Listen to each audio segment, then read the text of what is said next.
Family caregivers are often overloaded. It can feel overwhelming and exhausting. It's no surprise that millions of caregivers experience symptoms of anxiety and depression every year. But help is available, because there may only be one you, but you don't have to do it alone. Head to mentalhealthcareworks.org. That's mentalhealthcareworks.org to learn how to get the support you deserve, because mental health care works when you make the call. If you're experiencing a mental health crisis or thoughts of suicide, dial 988, a message from the American Psychiatric Association Foundation. You're listening to the new 1017 The Truth, founded in partnership with Gruber Law Offices. One call, that's all. 1017 FM, 1510 AM, WGKB Waukesha, and W269DL Milwaukee. A locally owned Good Karma brand station.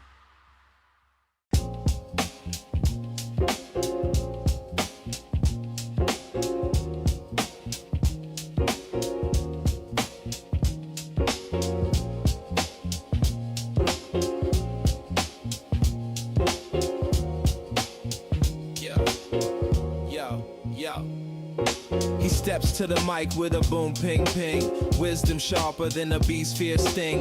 Words like fireflies that light the night. He turns the dark into blazing bright.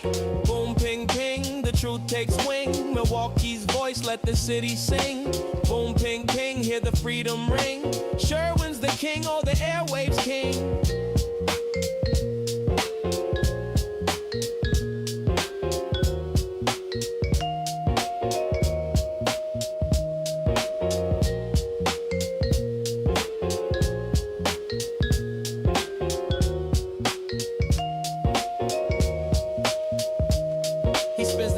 Shake the ground, unveils the truth where lies abound. Politics, justice, social streams. He molds the chaos into dreams. No silence here, just the sound of change. Boom, ping, ping, rearrange. Boom, ping, ping, the truth takes wing. Milwaukee's voice, let the city sing.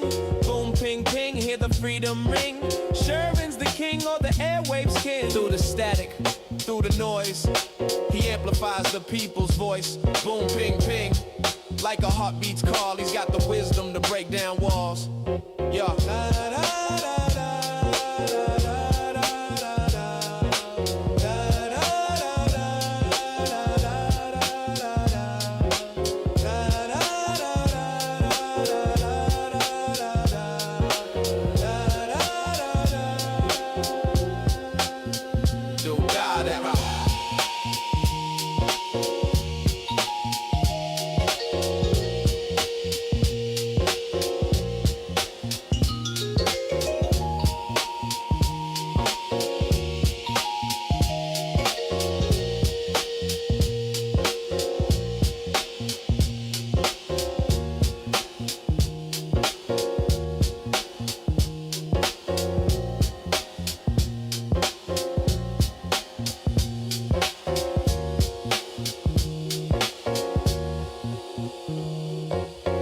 Well, good morning. Welcome to the program. Today is Tuesday, May 26th, 2026. It is good to be back in the studio. I was on a vacation for essentially the last 10 days, and I'm happy to report everything for the most part looks the same. This is our first day broadcasting under the ownership of Milwaukee Black Media. But for the most part, things should look and sound the same. You might hear some differences like, new shows and new hosts, but at least the morning is still going as planned per the previous routine that you were used to. I have been doing my level best to provide information as I receive it on what this new era is going to look like, feel like, and sound like. And as I receive information, I do have a steadfast obligation to provide that information to you all. I'm looking forward to what comes next. I think that it's good, it's decent, it's healthy for things to reinvent themselves, even though change can be a bit of a tough hill to climb because you don't know what to expect. But I would just say this, let's give this thing a chance because you all gave us chances. You guys took a huge risk on whether you wanted to listen to and support and participate in all things 1017 The Truth. I am just hoping that we can continue in that spirit. because the folks that listen to us, I firmly believe, appreciate the information that we provide. And maybe they even appreciate the humor and the entertainment. But ultimately, we all have jobs to do, regardless of who happens to be at the helm or who happens to be the owners. I take my job very seriously because I see many deficiencies in our society caused by something very simple in concept, but much more difficult in execution, caused by just a lack of information. We are so much better, so much stronger when we have good, honest, decent, factual information. In these days and times where everybody is influenced by social media, and there's still a cohort of people that if they read it on the internet, it's got to be true. And so we are fighting and battling against that. That's number one. This very important job that we all have to do as hosts and producers in providing good, accurate, factual information, and to be extremely sensitive to racial and cultural issues in this society. And I want to dig into those a little bit because I think that we're missing something very crucial and very critical.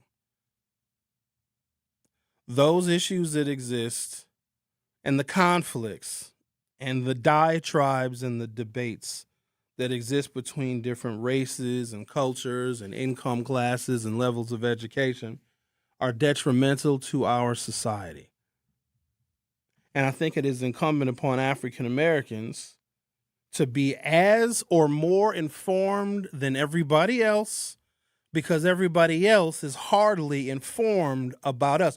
We can't afford to be ignorant. We can't.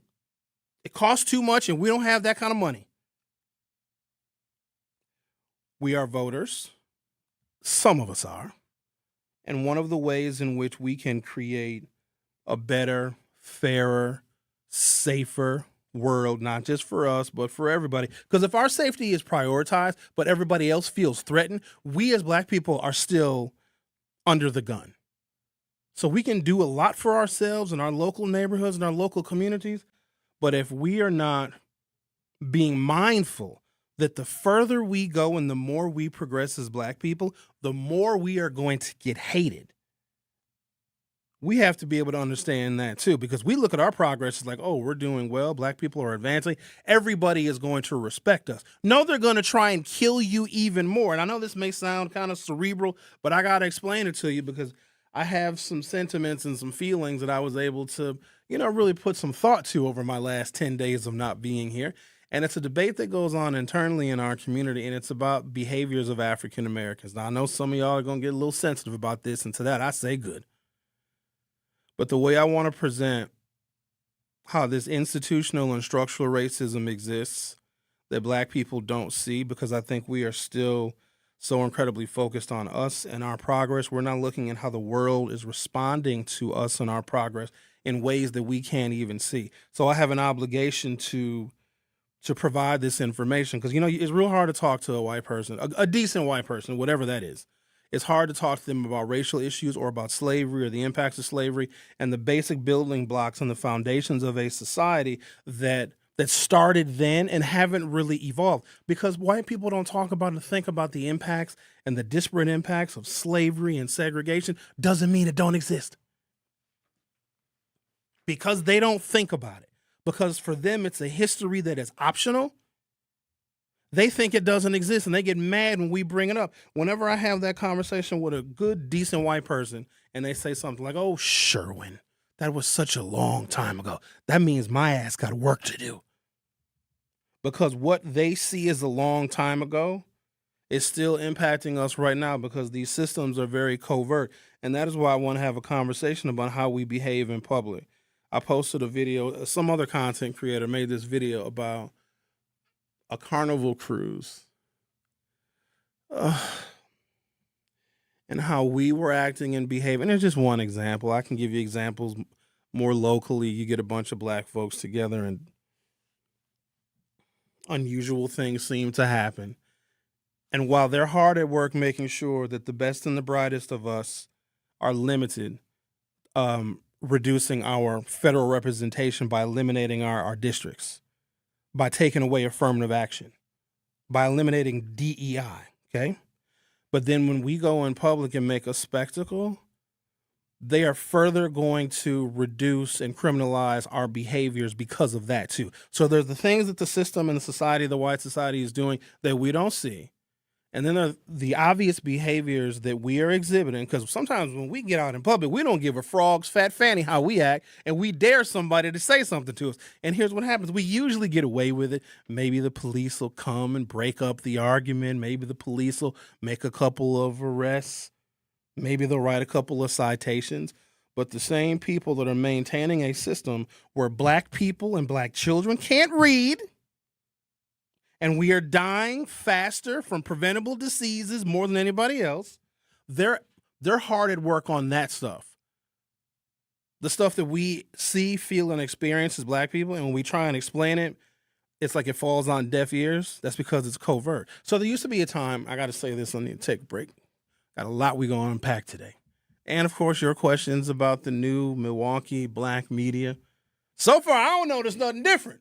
You know what I mean? Except we're not signed into one of my computers, and they took away my Good Karma brand email. They took away my GKB email in a flash. Other than that, I still got into the building, still got into the parking structure. Everything was the same. White folks here still looking at me just like they did when I was a GKB employee, but now it's crazy because I share a building with them, but we don't work for the same company. Ooh, what's that going to be like? A lot we're going to unpack today because we got some work to do. There's some things I want to highlight that we may not be cognizant of, and I know that some of y'all are going to take issue with what I say, but I'm going to be factual and I'm going to be objective about it because they are still hard at work to make sure that we die fast, we live difficult lives, we make less money, we have less access to health care. Ladies and gentlemen, that's not just some random occurrence. And they're criminalizing some of our just unnecessary, loud, boisterous, and disrespectful behaviors. You know, I remember an era where black folks didn't necessarily need to be heard. Us being in public and being seen was quite enough because we are giving them more fuel for the fire, especially now that we have, I'd like to think, more political power than we've had in years past. And just as we're starting to gain more political power, that's when they start to take away our districts. And guess what? You didn't see it coming. And I want to make sure that I am informing us, white people too, and Asians. Don't forget about the Asians. They're just kind of here. They're lurking in the background. The Latinos and Hispanics, sorry, but y'all are too complicated for me. Y'all, I can't deal with your issues, Latinos and Hispanics. If you come to this country where black people have been working for centuries to try and get an ounce of fairness, and y'all leave your country to come to this one, and then you participate in the white supremacy that we are trying to fight, I can't help you right now because y'all have an Ecuador and a Mexico and a Panama and a Nicaragua and a Guatemala to go back to. I go back to the north side of Milwaukee. I don't have another option. You know what I mean? And so I'd like to be able to sing Kumbaya and welcome everybody, and everybody is going to participate in making America great. But when you got Latinos and Hispanics that are racist because they think that they're white, and I'm not going to waste my time explaining to them that white people hate you, sometimes more than us. Sometimes. All they got to see is that last name. Gutierrez, Rodriguez, Rodrigo. Oh, when they see that last name, it don't matter how blonde your hair is. So we're going to talk about it today. Our phone number is the same. 833-212-1017. Our YouTube is the same. At 1017 The Truth. Make sure that you are viewing the live stream of the program on YouTube, and also, again, unchanged, even though we are owned by Milwaukee Black Media. The YouTube poll, even though I haven't checked it yet, I'm assuming it's up. Do you guys think a Democratic governor will be elected in the state of Wisconsin in 2026? I'm skeptical. These Democratic candidates are over here running like the world ain't on fire. None of them are talking about repair. But I do respect Joel Brennan because he said, yeah, Wisconsin's not ready for a non-white governor. And a lot of people got mad. Like, oh, how dare you say that when you've got at least three. I don't know what Sarah Rodriguez counts herself. She's a white lady, but she got one of those Spanish last names. But you got Mandela Barnes, you got Francesca Hong, you got David Crowley. And for Joel Brennan, who I've known for 25 years, but I don't take what he says personal because I like when white people speak the way they authentically are. I like that because then that gives us a better perspective on who they really are. You understand it? But when he said that, I'm like, oh, yeah, you're right. But none of these candidates are talking about repair to what Donald Trump and what Republicans have done to black people and black communities, whether it be the elimination of DEI, the elimination of affirmative action, the fewest number of African-American students getting enrolled in UW schools. None of these candidates are talking about the repair that needs to be done for and on behalf of black people. And they're going to want the black vote. But right now, what am I giving you to vote for? Because here's one thing that Donald Trump made easy. I promise I'm going to take a break after this. Now, I've been gone for 10 days. Give your boy some grace now. Everybody relax. We're going to get it back on track. Donald Trump has made it even easier for Democrats to ignore the wishes of black people and rebuilding what has been lost. I know you guys didn't necessarily care for Joe Biden, but he didn't take anything away. In fact, he added to the progress that we made. Trump, with 200 executive orders, made sure that all of those things were reversed. In fact, Donald Trump went back to 1961 to reverse executive orders that could, even in some small way, be helpful to African-American progress. None of the Democrats are talking about any of that repair, meaning we can get ignored. Here's the other thing. Black issues are now super liberal. So if you're a candidate, you're running for office, and you say, like, wow, black people have really been harmed. 300,000 black women have lost their jobs. Now white men are getting jobs, that black women used to have, an affirmative action being unconstitutional. Wow, that's really hurting and harming African-American communities, right? And if you just say that, you are so far left of center that a lot of Democrats will write you off. Because gas is high for everybody, but when gas is high for white people, then they don't have time to be sympathetic to black issues because it's going to be all about them, including Democrats that are running for office in Wisconsin. And I'm not going to let them get away with it. You ain't going to get my vote. I vote for my damn self first. You will talk about the repair that needs to be done for black communities that was destroyed under Donald Trump. And if it's not a part of your campaign, you just ain't my candidate. Now I'm going to take a break. You're listening to The Truth with Sherwin Hughes, still on 101.7 The Truth. Don't go anywhere. I'll be right back. Don't touch that dial. The Truth with Sherwin Hughes will be right back on 101.7 The Truth, The Truth app, and 1017thetruth.com. This is the Bloomberg Black Business Beat. We're learning more about comedian turned media mogul Byron Allen's plans for BuzzFeed now that he's majority owner and CEO. I mean, we're going after YouTube. Okay. Get your mind around that. Allen stopped by Bloomberg and spoke to Bloomberg TV's Romaine Bostick about his big plans to make BuzzFeed into what he's framing as a free TV super app that combines news, weather, and entertainment content. He's already got a big part of that infrastructure with another one of his businesses called Local Now. Local Now uses artificial intelligence and proprietary software to curate, aggregate, and stream super hyper-local news, weather, sports, and traffic. Geofence to your zip code. Yeah, it is magnificent. Here's the problem. No one knows about it. Allen thinks that combining the streaming business he already built with the content and brand recognition of BuzzFeed will vault the operation to new success. A lot of guys like to buy businesses in the penthouse and take them down to the lobby. I like to buy them in the lobby and take them to the penthouse. I'm Bloomberg's Justin Milliner on the Black Business Beat. Pros, save more on the materials you need to get the job done inside and out at Lowe's. Right now, get 10% off in-stock Trex Naturals decking, now available in more styles. Plus, get 15% off select custom entry, interior, and storm doors. Then, we'll deliver it all straight to your job site to help keep your jobs moving. Get the brands pros trust, priced right, and ready when you need them. Our best lineup is here at Lowe's. Valid through 5/27. While supplies last. Selection varies by location. Working as a dedicated Fidelity advisor, I always ask, what's important to you? I'll look at those priorities and goals alongside your full financial picture to build a comprehensive plan designed to help grow and protect your wealth. With proactive portfolio insights and an eye on taxes, I'm here to help you make the most of your money. I'm Laura Maxwell, and I'm a dedicated Fidelity advisor. Learn more at fidelity.com/wealth. Investment minimums apply. Fidelity Brokerage Services, LLC, member NYSE SIPC.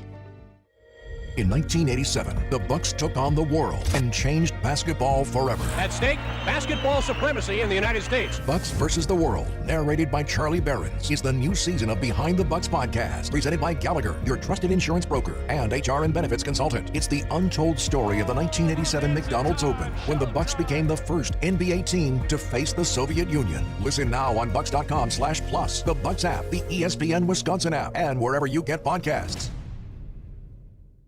Honest, direct, and always thought-provoking. Even if the system don't make sense anymore. And that's the part we got to be honest about. Education is not a theory. It's not The a Truth title. with Sherwin Hughes returns after this on 1017 The Truth, The Truth app, and 1017thetruth.com.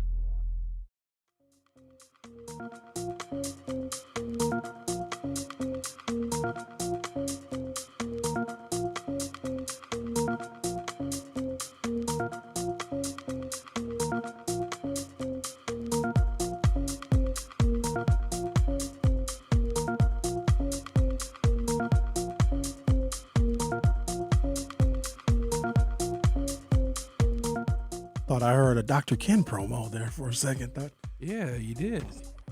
Seeing ghosts around here. I got to make sure that we are informed voters because so much is at stake, and it's not just. So it's what we see in other places, and well, it wasn't last week; it was the week before, and even the week before that, a lot of folks were calling in saying, "Oh, Sherwin, did you see how they are eliminating the legislative districts? You know, majority black legislative districts in Missouri and Mississippi and Louisiana." And I said, well, we can't worry about that right now because at least as of this moment, we have a liberal enough state Supreme Court. We have freshly redrawn maps that preserve not just Democratic districts, but black districts. So we can't take our bandwidth and be focused on what is happening somewhere else. And I know that we want to be proactive, but we have a lot of stuff that we need to fix and work on right here. I'm more concerned about 7, 9, I don't even know how many it is because it doesn't matter. The number of Democratic candidates that are running for governor in Wisconsin, and they're just running like nothing is wrong. Like there's no real shared urgency. They're just kind of running around all agreeing with each other. You have African-American candidates that, and this is what they're supposed to do, go around to other parts of the state and convince white people in small town Wisconsin and rural Wisconsin, because the affordability issue is a big deal. And there's a lot of rural areas where jobs are disappearing there too. A lot of rural areas and small towns where their public schools are underfunded and those kids can't read either. But if you are an African-American candidate from the city of Milwaukee, and if you are spending most of your time in your waking hours trying to convince outstate white folks that you're a safe choice, they're not going to vote for you. They're not. For you, and that's why Joel Brennan was right when he said, oh, Wisconsin's not ready for a non-black governor. Believe him. He got in the race to be the centrist middle person because there was too many crazies and there was too many, black people in the race that couldn't win. Joel Brennan got in the race. And I'm not even holding this against Joel. He did what he was supposed to do as a middle-of-the-road centrist white person that still has to accommodate white fear that exists in the Democratic Party. Now, the Republicans have made it abundantly clear, and they're doing something about it. They're exercising their power to remove people, to deport people, to violate people's rights, do a little shooting, do a little killing of a couple of American citizens. They're going after journalists that are anti-Donald Trump. At the exact same time, I just read a story this morning where Donald Trump is building the setup for the 4th of July celebration, which ain't even a 4th of July celebration. It's a UFC fight they're having in front of the White House to celebrate Trump's birthday. And there are people that can't afford their food, their medicine, and to put gas in their car. So the Republicans their agenda basically is set and it's fixed. But now we're starting to see this bleed into the Democratic Party where they can't be focused on black issues. In fact, you have black candidates, and nobody is speaking about this because they're all, look, and I like David. Mandela's a cool dude. But you are catering to people that have probably become even more racist since Donald Trump got reelected, because for the most part, it's okay. And we as black people seem to think that, like, oh, they see the injustices that are going on. They see all the crime in the black community, and they see all the black poverty. You know what white folks actually think when they see that? We sure don't want a black leader turning the rest of the state into that, and that is as simple as I can possibly put it. Even if you were talking to white people about things, white voters outstate, who are fearful. And a scared white person is a dangerous one because they've got the system to use against us. So when they're scared, when they're nervous, well, wait a minute, we need jobs. Why is the economy shrinking? Okay, well, make sure black people can't get jobs. Cut out all the DEI. You ain't hearing no white people say we need to bring DEI back. No, they're not. Donald Trump is having a long-lasting impact on this economy, a long-lasting impact on political issues, even impacting the left. And here's the unfortunate thing, and I know that this is going to take some getting used to and a lot of explaining on my part, but don't worry, I got time. I think I do. I think I have time to explain this. If you want somebody who, this is a tough sell, who is comfortable talking about black issues, because remember, black issues are ultra-liberal now. They used to be just like a part of the platform. Now, if you talk about, I'm not even talking about doing extra stuff for black people. Let me just throw this out here. You ain't getting no reparations. The people that storm the Capitol will get reparations before you. That bill, that proposal, even though Republicans in the Senate killed it, not by voting it down, but by going on vacation without voting for it, they still don't have the courage to vote it down.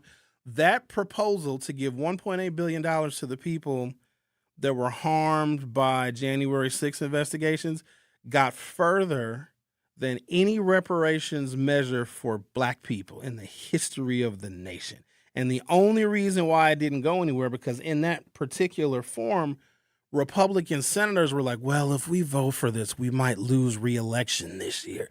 So they just went home. A couple of them expressed their concerns, but not like they should have. The $1.8 billion, if divided equally, this was the number that I heard, those folks would get something like $3,600 each, which is a hell of a lot better than the tax rebate you would have gotten here in Wisconsin had our bill passed. Then you only would have gotten $300 or $600 for a family. It's good to be white. The other thing about us as black people and our failure to understand, we only think that white people are bad when we see them say stuff and do stuff on social media. But for the most part, we don't really think about it. We think that they're just kind of dopey, kind of goofy. No. They are cold and calculating. They play dumb better than anybody else. And they want us to think that they're ignorant to our progress. They lose sleep over it. When we move into their neighborhood, they lose sleep over it. And so to combat that, what are they doing? They're coming in our neighborhood, buying our damn real estate. Oh, yeah? You think you're going to move out here to Whitefish Bay? How about I gentrify 51st and North Avenue? We think that they're generally pleasant. But then, of course, you'll see something where a white person used the N-word, whatever. But we don't know that even the white person that's nice to you, that open the door for you, does not want to see your children smarter than his or hers, period. But they'll smile at you at the same time. And we take that smile as, oh, they're nice and they're sweet and they're accommodating. No, they're covert. You used to could just go kill black people. You could just go get one out the jail and just, let's go string one up. Y'all want to go, what y'all doing tonight? Y'all want to get a couple folks together, get drunk off of this moonshine and go down to the jailhouse and go string one up? Because the mob would tell the sheriff, open that cell. Well, you guys need to know this history. And the sheriff would be like, well, y'all, I that's my prisoner now. I don't want no harm to come to my prisoner. At this time, now they got torches. Now it was 30 people. Now it's 50. Now it's 75. And the mob is saying to the sheriff, all of them are probably members of the Klan or at least affiliated. Sheriff, you're going to open that jail cell. You're going to bring that boy out here right now. Well, hold on, Jethro. Wait a minute now. Let's bring it back to our senses now. Sheriff, either you going to open that cell or we going to lynch you right along with that boy. They open the cell. Hang a black man publicly. And let's just assume that black man was arrested for a vagrancy law or one of the black codes. simply just loitering in public, meaning living and breathing and walking down the street in a southern sundown town. So now the black man gets hung. Okay. And they used to could get away with it because, of course, there'd be a trial. But, black people didn't have the means to fight back because we not only couldn't vote, we couldn't elect our own people, we couldn't elect our own sheriffs, we couldn't serve on a jury. Black people didn't have the legal ability nor authority to convict a white person of killing somebody black. And so they could get away with it. Now they can't get away with it so easily. So what they did for a period of time, and it was very successful, they outsourced that kind of killing to the police.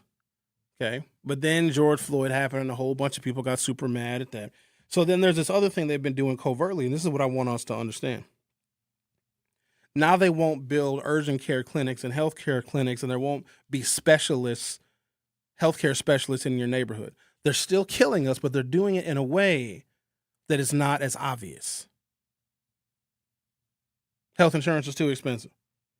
20% donut hole in Medicare because they know that African Americans have less money, have less assets, have less resources in retirement, and that 20% that we got to pay for our prescription drugs out of our pocket will kill a certain number of black people. This is how they operate. And if you're a Democrat and you're running for office, and if you're not acknowledging that, then you don't want our vote. And this is a tough pill to swallow for decent Democrats black Democrats who are running for governor in the state of Wisconsin that think that, we all can come together on these affordability issues. Every single time there's a shooting, a stabbing, a high-speed chase, a murder, a non-fatal shooting in Milwaukee, they look at the black candidates for governor from Milwaukee and say, wow, we really appreciate you coming up here to Schwabenheim. We appreciate you coming to De Pere and sharing with us here at the De Pere Democratic Party of Wisconsin. Thank you so very much. Oh my God, Mandela. Oh my God, David Crowley. Thank you so much. Oh, we appreciate you. And then when they leave, the candidates leave, when David Crowley leaves and Mandela leaves off to their next stop, maybe in Spooner, Wisconsin, or Eau Claire, Wisconsin, or Rice Lake, Wisconsin. Maybe they go up to Marathon County. Maybe they go to Violets County. You know what they say? We'll never vote for that nigger. Did you see what's going on in Milwaukee County? Did you see all the takeovers happening in Milwaukee County parks?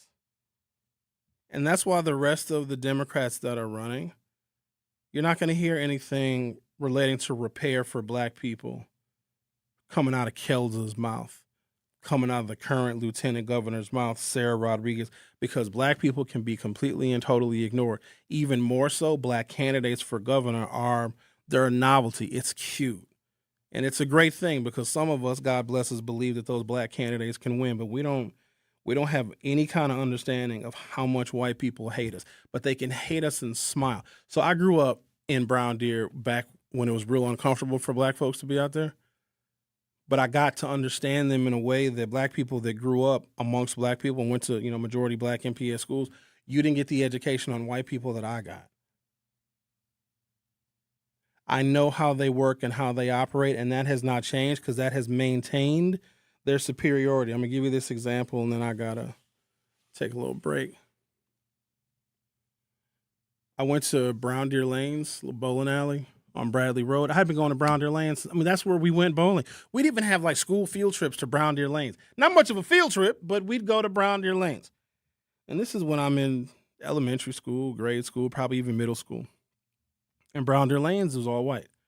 All the bowlers that were there. If we went there on a weekend to hang out with our friends, because it was a safe place for us to go and hang out. They had little video games there, but everybody was white. All of the bowlers were white. Milwaukee's a big bowling town. I don't know if you guys know that, like, the National Congress of Bowling is in Milwaukee, or at least it used to be. We used to have a show on television, a primetime TV show called Bowling with the Champs. Watching bowling on TV, probably worse than watching golf, and watching golf on TV sucks. Now you have Sherwin Hughes stepping up to the 7th hole.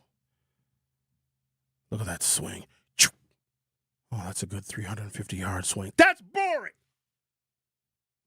I hadn't been to Brown Deer Lane since I turned 21 because obviously I don't live in Brown Deer anymore, and what the hell am I doing going to a bowling alley? So I went on Sunday night to meet up with some friends. Everybody was black and it's owned by Indians. Now here's what I saw. Black people in the parking lot arguing, yelling, and screaming. Garbage in the parking lot.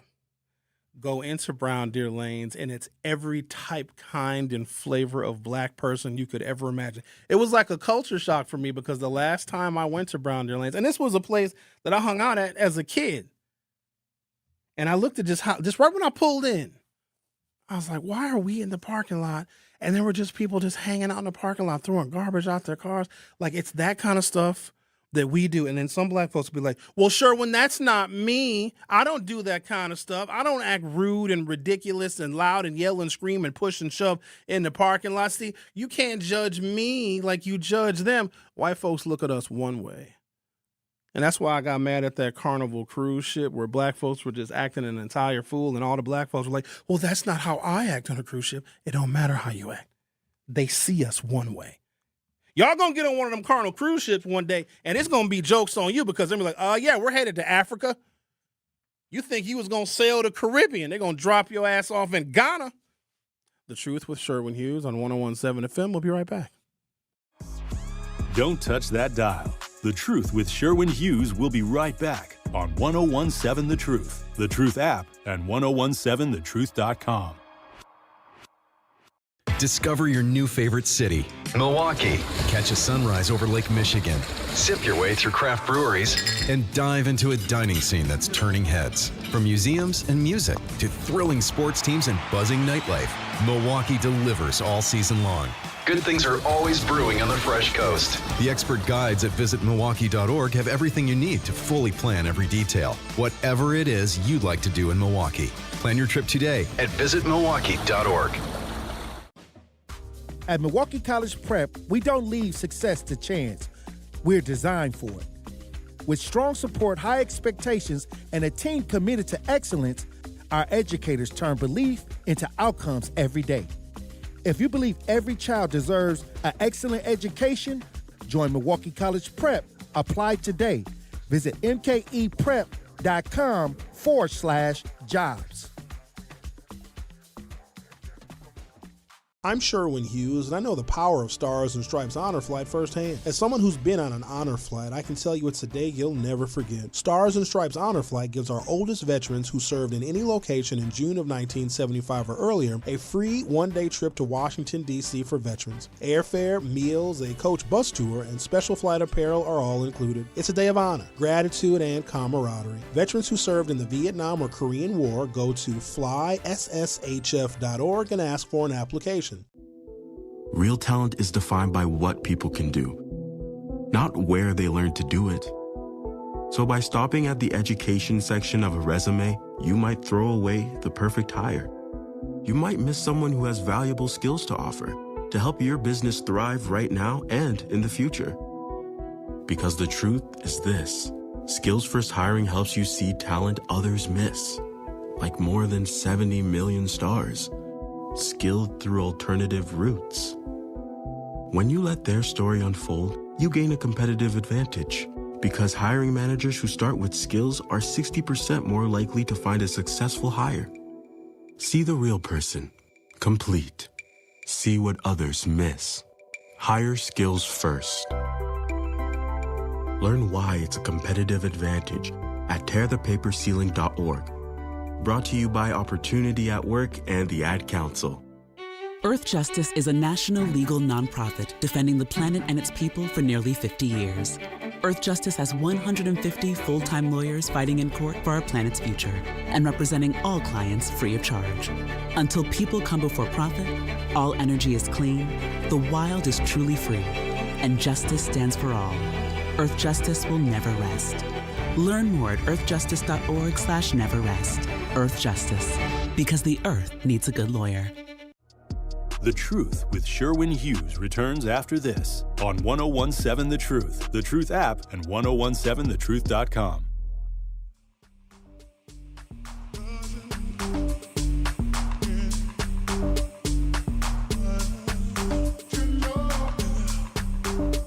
Welcome back. Checking the YouTube commentary.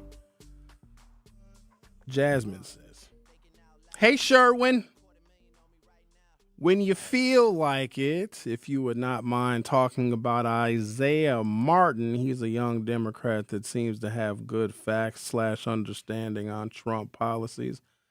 and mess up. Yeah, he's also from Houston. Ain't nothing we can do about that. And it's good that we have folks like him. Is he elected or is he running? He might be running. We can identify real good black people all over the country, but hell, I live in Milwaukee. I got to worry about bullets flying here. Got to worry about what's going on here. So I don't want to get folks all hyped up about a hypothetical either candidate or representative. Texas is going to figure out Texas. I think James Tallarico is likely going to win a U.S. Senate seat in Texas, which will be huge for Democrats, which is great because the people that Donald Trump is selecting cannot win in a general election because they're too aligned with him, and Donald Trump is not. Like, now his popularity is weird because there's a very hardened group of people that are going to support him absolutely no matter what. I'm talking about people that cannot eat. I'm talking about people that when the when the SNAP benefits got paused, they didn't know what they were going to do. Talking about people who the affordability crisis is hurting more than probably anybody else, but they are so incredibly loyal to him that it does not matter what Trump says or what he does. They believe in the fact that he's as racist as they are, and he has a tremendous amount of power to do what they think will help them and harm black people in the workplace, right? Getting rid of affirmative action, getting rid of DEI. A lot of white folks love that because they think that they're going to get that job. I know you don't want to hear from me, but you ain't getting that job. That job is going to be eliminated. It's going to be outsourced, or it's going to be AI. You are not getting that job. This other phenomenon that I'm so fascinated by is, so Republicans and conservatives, they don't like welfare. They don't. And this goes back really to when other people could qualify for it, because you can't just say, oh, welfare is only for white people.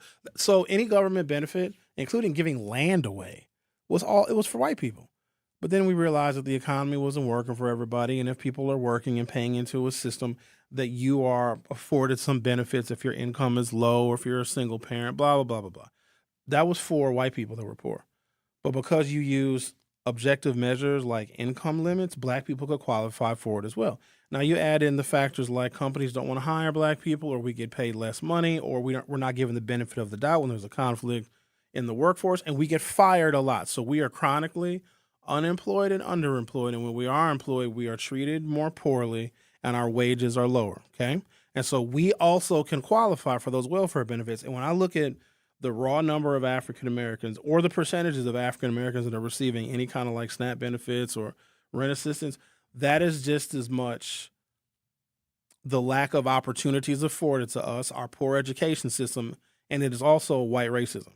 Okay, so you got white people that believe the program is theirs because they'll tell you 6 ways from Sunday, well, I don't have a job. I deserve this welfare.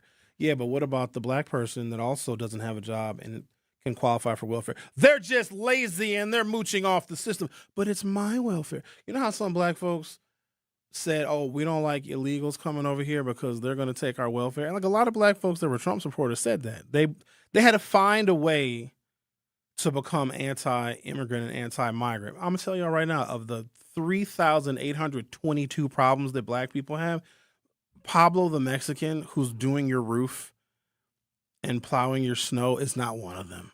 He's not your problem. But we had to like find some kind of external justification for why we hate immigrants. And somebody would say like, oh, well, they're coming over here and taking our welfare. That's the exact same attitude that white people that are on welfare have about us.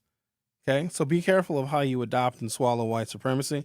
But I get it because you got Democrats that are adopting and swallowing Donald Trump's political ethos as well, to where you can harm black people. Not harm them, but a Democrat cannot say anything about the harm and just pretend like it doesn't exist. Where Donald Trump is instituting the harm, affirmative action, DEI, you name it, cancer treatment. We come to find out the federal government was investing in cancer treatment. And with the federal government's, this is just one example, the federal and government's investment in cancer treatment actually helped prolong and save the lives of African Americans higher than any other group. Donald Trump cut out federal funding of cancer research because he thought it was DEI, because black people were living longer. That one right there, that gets me. So remember how they used to go down to the jailhouse and just grab one of us out of the cell and hang us? They're still doing that, but they're doing it in a much more covert way, even though Donald Trump is being somewhat overt about it. Democrats don't want to waste their time further scaring white voters in talking about repair for black people. Because talking about black issues makes you, quite honestly, a democratic socialist. That is how skewed the parties have gotten. It's a phenomenon unlike any other. And it makes me a little jaded because you got these candidates that are running for governor and they think that black people are going to go above and beyond when their entire campaigns are to soothe what aches white people and not even mention what has always been aching African Americans, even if the candidates are black. One of the reasons why I never ran for public office, because people have asked me essentially my whole career, because I've always had a deep understanding of policy, because I vote for Democrats because they used to have the courage to speak on policies that can make things better, not just for black people, but for everybody, but black people in particular, because we had the most to gain. And I can explain it. Oh, Sherwin, why don't you run for office? Because I'm not going to fashion a campaign to cater to white people so that I get the majority of the votes, because white people are voters. I'm not going to create a campaign that makes white people feel comfortable while forsaking my own people. Never. Because then I get elected, and 9 out of 10 calls I'm getting is from white constituents that I have to help. I wouldn't answer the phone. You know what I mean? I would only be in office for one term. If the Republicans want to get rid of welfare, okay, and they do, and the majority of people that receive it are white. I'm talking about all the benefits that can be considered welfare. And some states offer types of welfare, energy assistance, rent assistance. There's state programs that offer health care. We have Badger Care and Badger Care Plus here, right? But if Republicans don't want to fund essentially poor people stuff, all you have to do, this is so genius because white people are so blinded by their own whiteness. Tell the white people that are receiving those benefits, that live off of them, that black people are also being helped by those same benefits. And those white people who are also receiving the benefits are okay with you cutting the benefits. Does that make sense to you?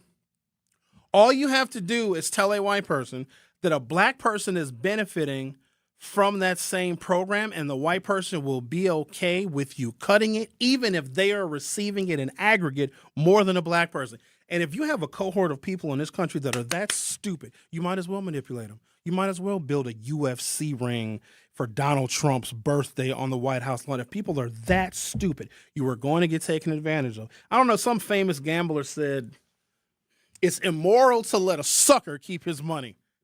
And if you have people that are that stupid, you might as well take advantage of them, because remember, capitalism don't love nobody. You are listening to The Truth with Sherwin Hughes. On the other side, I want to talk about this other covert thing they're doing called hostile architecture, because I want us to be able to see the covert ways in which they are still harming poor people and people of color, black people in particular, but they're doing it in a way that we don't quite recognize. The Truth with Sherwin Hughes will be right back. Don't touch that dial. The Truth with Sherwin Hughes will be right back on 1017 The Truth, The Truth app, and 1017thetruth.com. Coming with straight truth. We can do anything when it comes to being organized, when it comes to making sure that we're active, when it comes to making sure that we're holding people accountable and making sure that we get something out of the deal. Y'all don't know how to make deals. Y'all mad at Donald J. Trump because he's trying to make deals or trying to say that he's the master of the art of the deal. Well, okay, what deals is you trying to make? Catch the Tory Lowe Show every weekday from 1 p.m. to 4 p.m. In Milwaukee County, equity means making sure everyone has a real chance to thrive. That's why the Milwaukee County Office of Equity works to help remove barriers, strengthen community connections, and support fair access to opportunities across Milwaukee County. Want to learn what they do, explore resources, or find ways to get involved? Just search Milwaukee County Office of Equity online. Milwaukee County Office of Equity, advancing equity for all Milwaukee County residents. For more information, search Milwaukee County Office of Equity online. Our children deserve a real chance to make it in life, and a good education is a passport to opportunity. At City Ford Collective, we're working to make sure there's a great Milwaukee school for every Milwaukee family, because more good options lead to better outcomes. And who doesn't want that? Together, we can give every child the foundation they need to thrive, and a stronger future for kids means a stronger future for Milwaukee. To learn more about our mission, visit us at cityfordcollective.org. That's cityfordcollective.org. Life's better with Drive My Way from American Family Insurance because we know it's more than just a car. It's your escape pod, your adventure mobile, your memory maker. And we help protect the dreams that drive you. Personalize what you pay for auto insurance and you could save between 10 and 35%. American Family Insurance. Get a quote and find an agent at amfam.com. Products, pricing, and availability vary based on the way you purchase insurance and by state. Unsafe driving behaviors may increase your rate. American Family Mutual Insurance Company, SI, and its operating companies, 6000 American Parkway, Madison, Wisconsin. In an instant, an injury can change your plans, your paycheck, your peace of mind. But the bills don't stop. The calls don't stop. The worry won't stop. Experience and results matter. After 4 decades of fighting for injured people, we know how to win. Because you deserve respect, results, and to move forward. We fight for what's fair so you can get back to what matters most. Gruber Law Offices. One call, that's all. Hi, I'm Priscilla Presley. My love for animals began when I was 5 years old. That sparked a lifelong commitment to speak up for animals who can't speak for themselves. Elvis and I supported American Humane Society because your compassion can change a life. American Humane Society strengthens the bond between humans and animals. Please visit AmericanHumane.org to learn more. Thank you. The Truth with Sherwin Hughes returns after this on 1017 The Truth, The Truth app, and 1017thetruth.com.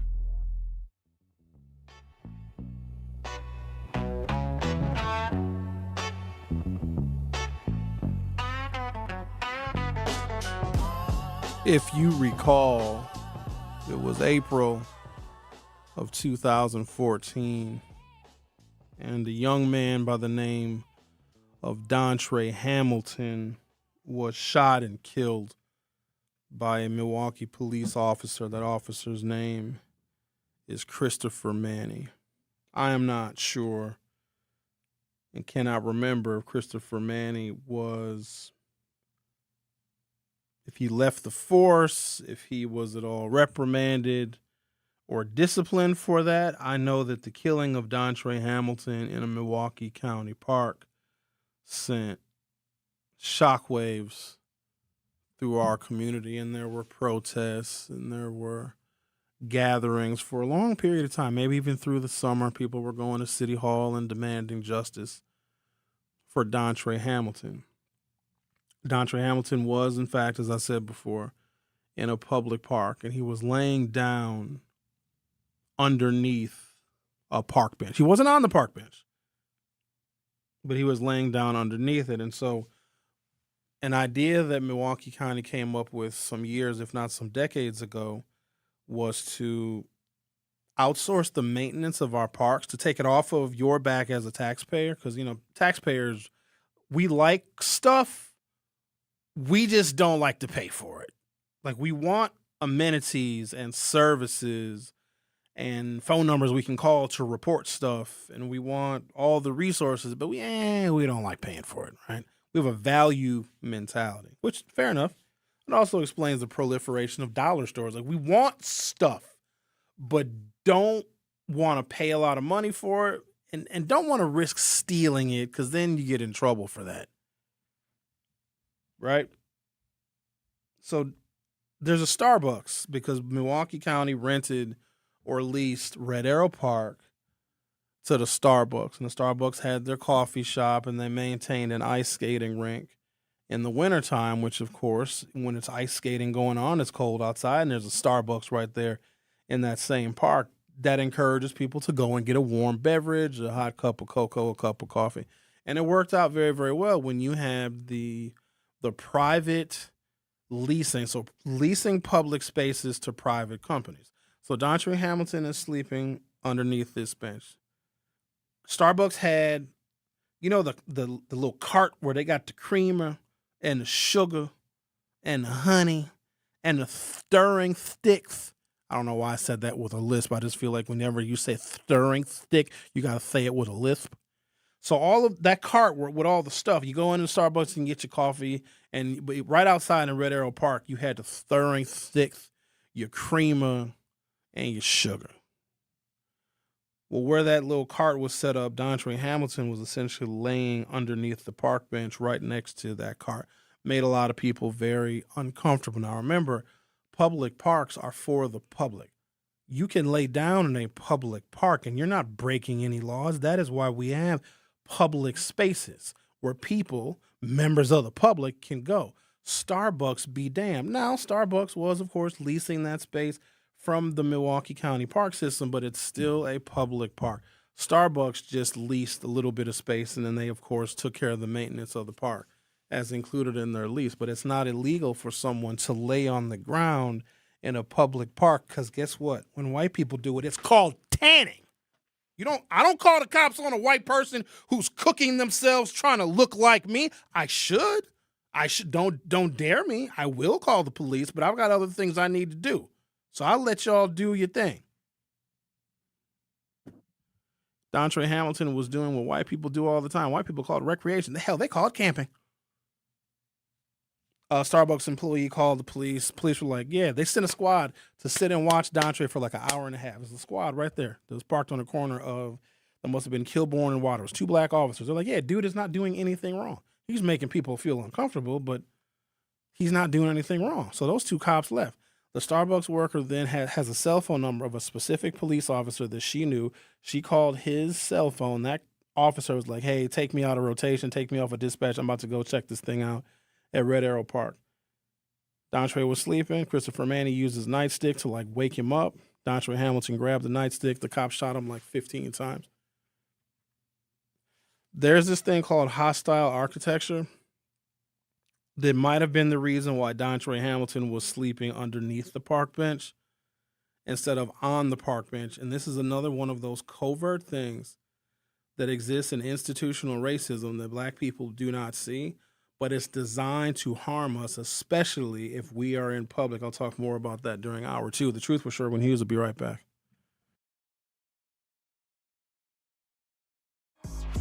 Don't touch that dial. The Truth with Sherwin Hughes will be right back on 1017 The Truth, The Truth app, and 1017thetruth.com. He's the voice for the people and the community's connection to change. So I was shocked that they let an advocate get on the air. Because I was like, man, do y'all really want to know what's really going on out here in these streets? I wish I could have a whole show that y'all can listen to every phone call that come to my. I could do a whole show on my voice message. Just people calling, talking about what's happening. Just off the voice message, y'all wouldn't even believe what I got in my voice message. If I'm gonna start a podcast after show, I'm gonna let y'all hear the raw material because we can't even play it on the air. You've been diagnosed with COPD, but breathing seems to be getting harder.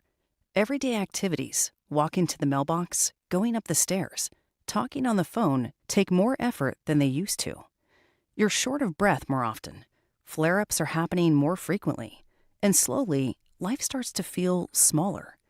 Is this you? If your COPD symptoms are getting worse, there may be options that can help you breathe easier and get back to doing more of what matters to you.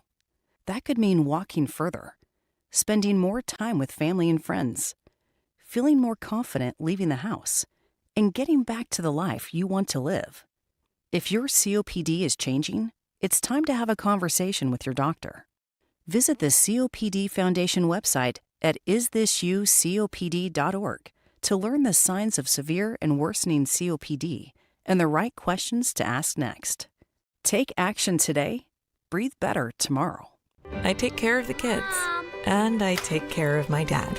I take care of things at work. The groceries, the cleanups, the meltdowns, the doctor's visits, the family events, mealtimes, bedtimes. I take care of all the things everyone else needs.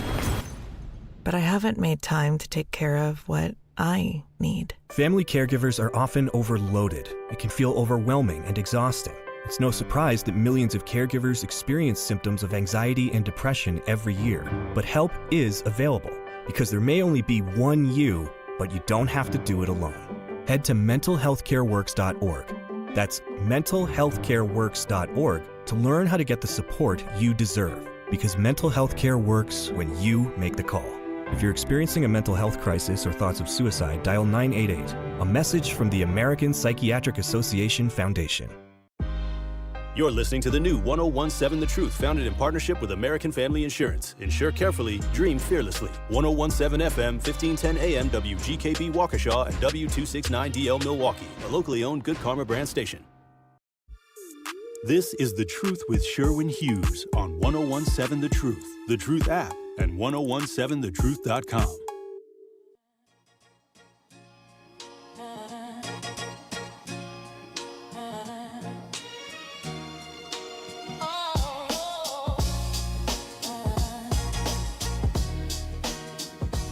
Welcome to Hour 2 of The Truth with Sherwin Hughes.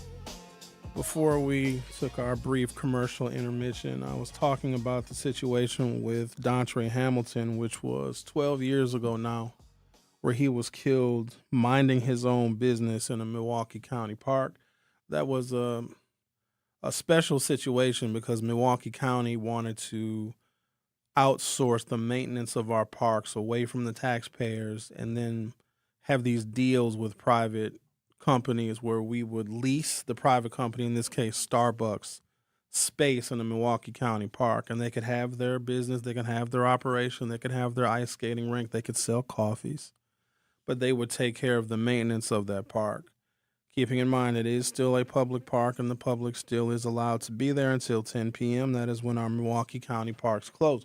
So Dontre Hamilton was there resting. He was sleeping underneath a park bench, and I don't recall the architecture of the bench, but it led me to believe that hostile architecture, which is something that is covert that we don't notice, it's designed to make public accommodations more difficult for people that are homeless, or when cities become more integrated, and black people in particular want to take advantage of public accommodations. There's little things, little engineering things that they can do to where it can make it uncomfortable for certain people. Like they got rid of like public restrooms. Like back in the early days, back when cities were segregated, you could go and use the bathroom anywhere. Now you got to go into a business and you probably got to buy something and the restrooms are locked. That's one example. So then you'll have an uptick in what? Public urination. Well, you get a ticket for that, you go to jail for that. That is that hostile architecture. Another example of hostile architecture during the era of Jim Crow, white water fountain, black water fountain. Or whites only water fountain, no black water fountain whatsoever. If you're in the deep south and it's hot, you're just not going to have anything to drink. Or whites only bathroom, no accommodation whatsoever for black people, not within a quarter-mile radius. And sometimes when you got to go, you got to go. You understand it? That is hostile architecture, and they are doing it again. And because so few of us are engineers, it's difficult for African Americans, the average black person, to identify what is called hostile architecture. Hostile architecture, sometimes called defensive urban design, refers to physical design choices intended to control, discourage, or exclude certain behaviors or groups of people from public or quasi-public spaces. Critics argue these designs disproportionately target poor people, unhoused individuals, youth, and historically racial minorities. So here's an example of a park bench. Park bench, you sit on it. A couple people could sit on the park bench. If nobody was sitting on the park bench, you could lay down on the park bench. Well, we hate homeless people. Because, ew, get a house. Brokey, why are you not without a house? What do you mean you don't have $500,000 and a $100,000 down payment? Ew, you're gross. We don't want you here. So they would sleep on a park bench. Hostile architecture would be, they will put an armrest. Hold on, listen to me now. They put an armrest right in the middle of the park bench, so you can't lay down. And there's other examples of these. There's some park benches that they're at an angle. So when you sit down, it's not completely flat. So you can sit on it and you're kind of elevated a little bit because the flat surface of the bench is on an angle, but you can't lay on it. If you lay on it, you'll roll off, to prevent certain people from utilizing those public accommodations, and the lengths that they will go to. with this hostile architecture. It's just one of the many things that institutional racism does to prevent, and it's not just about black people. It's just when they get bigger, people get wealthier, but then also people are poorer. And we don't like poor people. We don't want to see poor people because that's yuck. They're poor. We don't want them anywhere around. So if poor people are going to be out gallivanting and hanging out in public and maybe needing to use the restroom, we'll then get rid of the restrooms. And if they use the bathroom behind the building, well, then we'll arrest them. You make the accommodations that should be available for everyone less accessible. I read this thing on chicken wings. God, they hate our guts. Do you know that no one used to buy chicken wings and that restaurants would actually discard them? Did you guys know that? No one, if you grew up, I was born in 75. If I ate a chicken wing, say growing up in the 80s or even into the 90s, probably in the mid to late 90s, chicken wings became a thing. 10-cent wing night. It used to be all over the place. Now, I promise y'all, I've seen chicken wings, like a 6-piece is like $12 for chicken wings now. But here's just another example of the hostilities toward us. So restaurants nobody bought chicken wings because they ain't no meat on them. Okay? They would discard them. Then a lady in Buffalo, New York was like, well, I'm not going to throw away all this chicken. I'm going to deep fry it and put some hot sauce on it. And then the buffalo wing is born. Bars and restaurants used to sell chicken wings as what they call loss leaders to get people into the bar, into the restaurant so they would drink more. And they were cheap because they would otherwise just get discarded. When it got ingrained in our culture, like black people, like you got Rick Ross singing about lemon pepper in his wings because black people, for some reason, I mean, I think everybody loves chicken. Also, everybody loves watermelon too. I just got me a good watermelon over the weekend. It was so sweet. Every time I took a bite into it, I sounded like Master P. I love me a watermelon. And I'm not one of those black people. Some of y'all, I've heard people say this before. Oh, Sherwin, I'll never let a white person see me eat watermelon. Hell, I will. I'll sit on a white person's lap and drip watermelon juice all over their linen pants. I don't care. So when chicken wings became more popular and more cultural for black people, they immediately got more expensive. There's a place called Elsa's where we would go, and there's so many places you can get chicken wings, but for some reason, the African-American black people in Milwaukee really preferred the setting of Elsa's in eating their chicken wings. And they became so popular with us, and it brought so many different kinds of black people to Elsa's, they removed chicken wings from the menu. We're talking about a menu item that restaurants never even used to sell because nobody wanted them, but because they were cheap. 10-cent wings. I remember 10-cent wing nights. Can you imagine a world, just humor me for a second, where you could get 10 chicken wings for $1? Do you know what kind of crowd of Negroes you could attract with that? Hi, I'll have 20 chicken wings, please. Okay, will there be anything else? Nah, I'll just have a water. That'll be $2, please. Hi, I'll have 50 chicken wings. Okay. And back then you couldn't pick drummies or flats. You just got what you got. Because when did y'all become so chicken wing snobby? I want all flats. They don't matter to me. I eat me a wing. But because chicken wings were a loss leader, they weren't making profit off the chicken wings. The restaurants and the bars would offer chicken wings to get more people in because they made money off the alcohol. And if the chicken wings are hot enough and spicy enough, you're going to get thirsty, you're going to buy more alcohol. It makes a lot of sense. But because African Americans have maybe a profound penchant toward chicken, but I think everybody eats chicken. Every major ethnic group has a chicken dish. The Italians got chicken parmesan. Top notch. Shout out to the Italians. The Indians have butter chicken, which is like, they just call it that because Americans are fat. What should we call this chicken? Butter chicken. The Americans will eat it because they like butter. Chicken tikka marsala. That's some good chicken. What else they got? Chicken piccata. So every ethnicity, every nationality. Was that racist to do the Indian? Thank you, Xavier. I don't want to be racist, even though please know that Indians from the country of India hate black people more than white people do. Because they come from a caste system, because they were colonized by England. They come from a caste system where the color of your skin, how dark or how light you were, determined your whole future. So when those Indians that come from their own caste system come to America, it's a no-brainer that they're going to hate us. You notice you don't see a lot, maybe in younger generations, like Lakshmi will hang out with Keisha and Rondell and them, but like in my generation and older, those Indians that came over here, they hate our guts. And it's so unfair because some of them are blacker than us. I have seen some black Indian. In fact, I seen one that was so black. I was like, hey, brother, what's going on? No, not your brother. Never will be your brother. I do IT. That was racist. I built data center. No, I don't think so.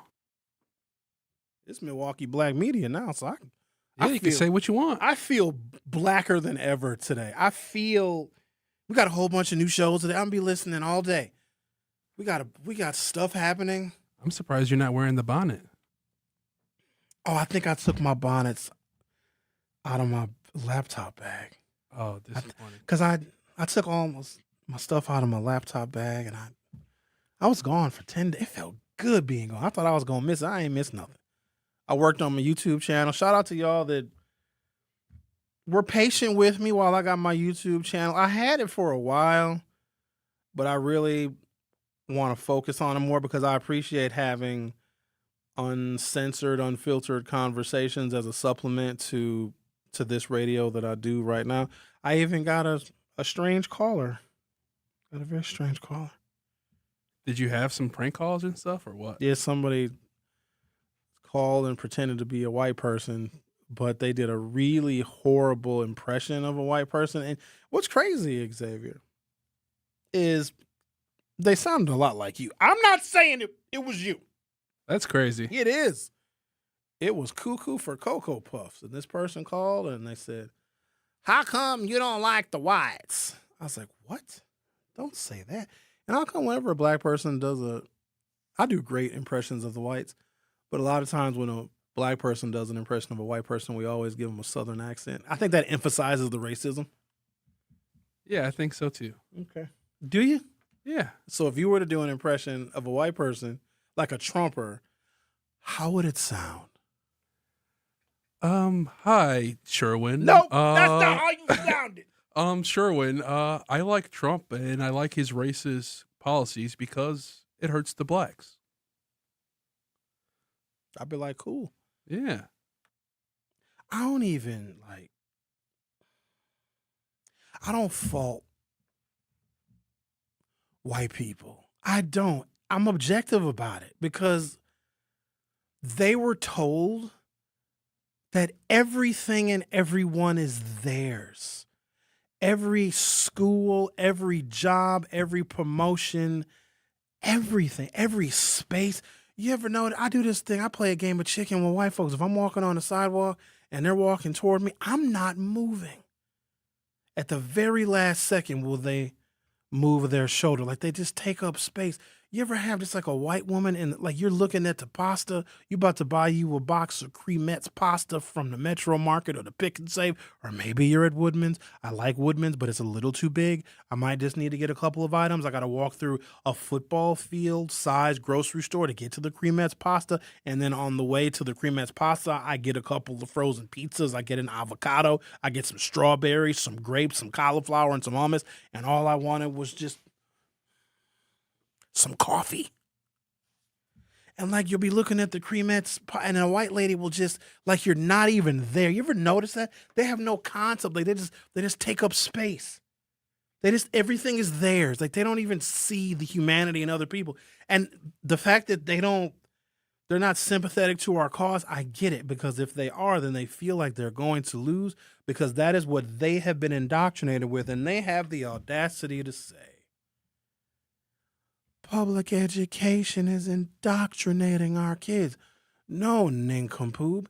You're the one that's indoctrinated. And when we tell children the truth and the chronological order of history, the same stuff that your parents and your grandparents didn't tell you because, that was a long time ago.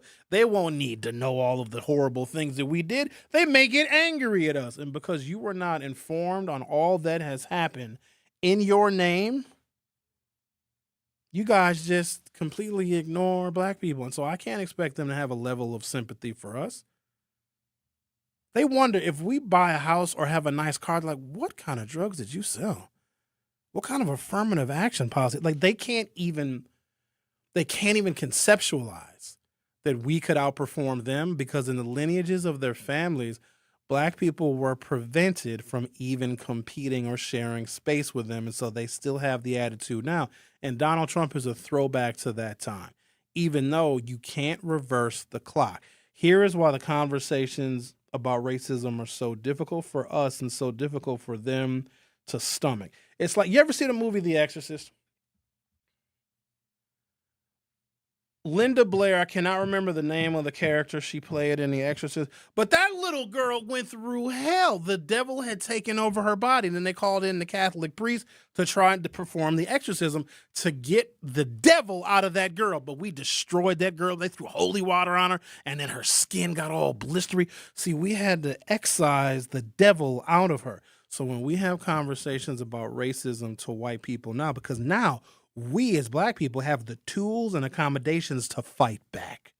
Where their parents and their grandparents existed in a world where black people didn't have the right to vote or unfettered access to the ballot box. We couldn't testify on juries. So what we are doing as black people is we are performing an exorcism on these white folks that didn't even know that the devil is inside of them. And that devil is their racism that they're not even aware of. And it hurts them. Because they say, Sherwin, why are you bringing up all of that stuff? That was a long time ago. Because there is a devil inside of you that I have to excise. And it's going to hurt you a little bit. It's going to seem unfair. Yes, we're going to have affirmative action to make up for all of the generations in which I couldn't even apply for the job. I couldn't even get on a bus to get to the office to where the job was even hiring. I couldn't drive my car past Capitol Drive in the 1960s, or the police would beat me to death. And because of all of the lost hope, lost opportunity, and the talent that was overlooked just because somebody was black, now you must make good. But it hurts the white person. It hurts them. Why are they doing all this DEI stuff? You should have been informed. Like your ancestry sold you short. You know how we do this deficit spending and they say stuff like, oh, we're putting this on our kids and grandkids' credit card. You ever heard that saying before? We're deficit spending. We're spending all this money on defense and we're spending all this money on the federal government departments and all this other stuff. And they're saying, oh, this is going to cost us in the future. This is going to be higher interest rates and a poor economy in the future. I need y'all to, do you guys have any recollection of that? They say this deficit spending that we do is going to cost future generations, right? Not informing white people about racism is the same as deficit spending, because this generation of white people now are paying for the advantages that their ancestors got prior to civil rights laws making things or attempting to make things a little bit more fair. And so white people now are like, well, why can't we just forget all that stuff happened? No. We want our pound of flesh. Especially when you play in our faces about reparations. And that was a strike at us. And they feel some kind of way because they never had the discussion about how black people were harmed. In order for them to have the lives that they had, to live in the communities in which they lived, in which black people were legally barred from buying and renting houses, like they were so shielded. It was the ultimate, white supremacy and racism is the ultimate helicopter parenting. We want to protect white people from competition, protect them from interfacing with black people. And then when the world becomes a little bit more fair, black people want our pound of flesh. And it's not personal, because I'll still smile in your face and take your job because I'm more qualified. Oh, it's not personal. It really isn't. It's objective. It's just business. Sorry. Every opportunity that my grandfather and my grandmother couldn't get, I want. Or I just don't want you to have it. And it's not nice. I know it isn't. but we weren't treated nice either. And if you think that we're just going to be all smiles, oh, yes, I know that was a long time ago. We don't hold no animosity. I hold animosity for people that could not express themselves. They had no freedom. They had no opportunity. I can't imagine how much further we would be as a nation if the slave trade never existed. And we didn't spend 100 years, a century of telling black people, no, you can't go here. You can't sit here. You can't get a sandwich at a Woolworth's. First of all, why are we getting sandwiches from a lunch counter at Woolworth's? But that was the hill they chose to die on, right? Remember, they was going to the lunch counters, and we're going to go to Woolworth's and order a ham sandwich. Because back then, the ham sandwich was just a piece of ham and some bread. They didn't really do condiments in the 50s. But all right. Every beating that we took, somebody's going to have to pay for that. Now, again, it's not personal. It's just somebody going to give us our pound of flesh. You know what I mean? The Truth with Sherwin Hughes on 101.7 FM. We'll be right back. You are listening to The Truth with Sherwin Hughes on 101.7 The Truth, The Truth app, and 1017thetruth.com. I travel all around the world, Dr. Ken, and when I tell you, based on my experiences, this is like the number one country that cares. Like, everything is about money. Yep. Everything. This is The Truth Unfiltered with Denise Thomas and Dr. Now Ken that I'm Harris. retired, I'm worried about making ends meet. Food, medicine, and rent cost more every day. And that's why I used benefitscheckup.org. It connected me to an extra $1,000 a month. Benefitscheckup.org is a free service from the National Council on Aging. If you're on a fixed income, benefitscheckup.org might help you too. For free. Visit today. On Thursday, May 28th, join Sharp for the 10th annual Unwrapped MKE from 5 p.m. to 8 p.m. at 3rd Street Market Hall. Unwrapped is an evening of community, creativity, and food. Top area chefs will create gourmet appetizer, entree, and dessert bites using McDonald's ingredients. The fundraiser will support Sharp's STEAM-based education programs serving thousands of urban elementary students in schools throughout Milwaukee, Waukesha, and Racine. For tickets, visit sharpliteracy.org. I'm very familiar with Gruber Law Offices because they're always out in the community. Gruber Law Offices are known to be honest, hardworking. They're always involved in our neighborhoods. Gruber Law Offices make our community a better place. They are the best. For nearly 40 years, Gruber Law Offices has helped people throughout Wisconsin. If you're injured, we're here to help. One call, that's all. Wisconsin would not be the same without Gruber Law Offices. Ready to grow your business? Then connect with the City of Milwaukee at City Connect 2026, the city's 3rd annual vendor fair sponsored by BMO Harris Bank. Join local businesses, community partners, and city leaders Thursday, May 28th at Milwaukee City Hall from 8 a.m. to 3 p.m. Learn how to compete for city contracts, navigate the bid process, explore small business certifications, and build valuable connections through workshops and networking opportunities. Visit milwaukee.gov/vendor fair for details. It's the 32nd annual Home Blow birthday party for the kids on Saturday, June 27th from 2 p.m. to 6 p.m. for kids ages 2 to 13 years old at the Fitzsimmons Boys and Girls Club in Metcalf School. Admission is absolutely free. Shout out to our presenting sponsor, Beta Philanthropies, Inc., and platinum sponsors, the Office of Early Childhood Initiative, Mighty Small Moments, the Brewers Community Foundation, Spectrum, and WestCare. If you'd like to be a sponsor for this year's party, email the Homer Blow Foundation at gmail.com or call 414-248-4954. This is The Truth with Sherwin Hughes on 1017 The Truth, The Truth app, and 1017thetruth.com.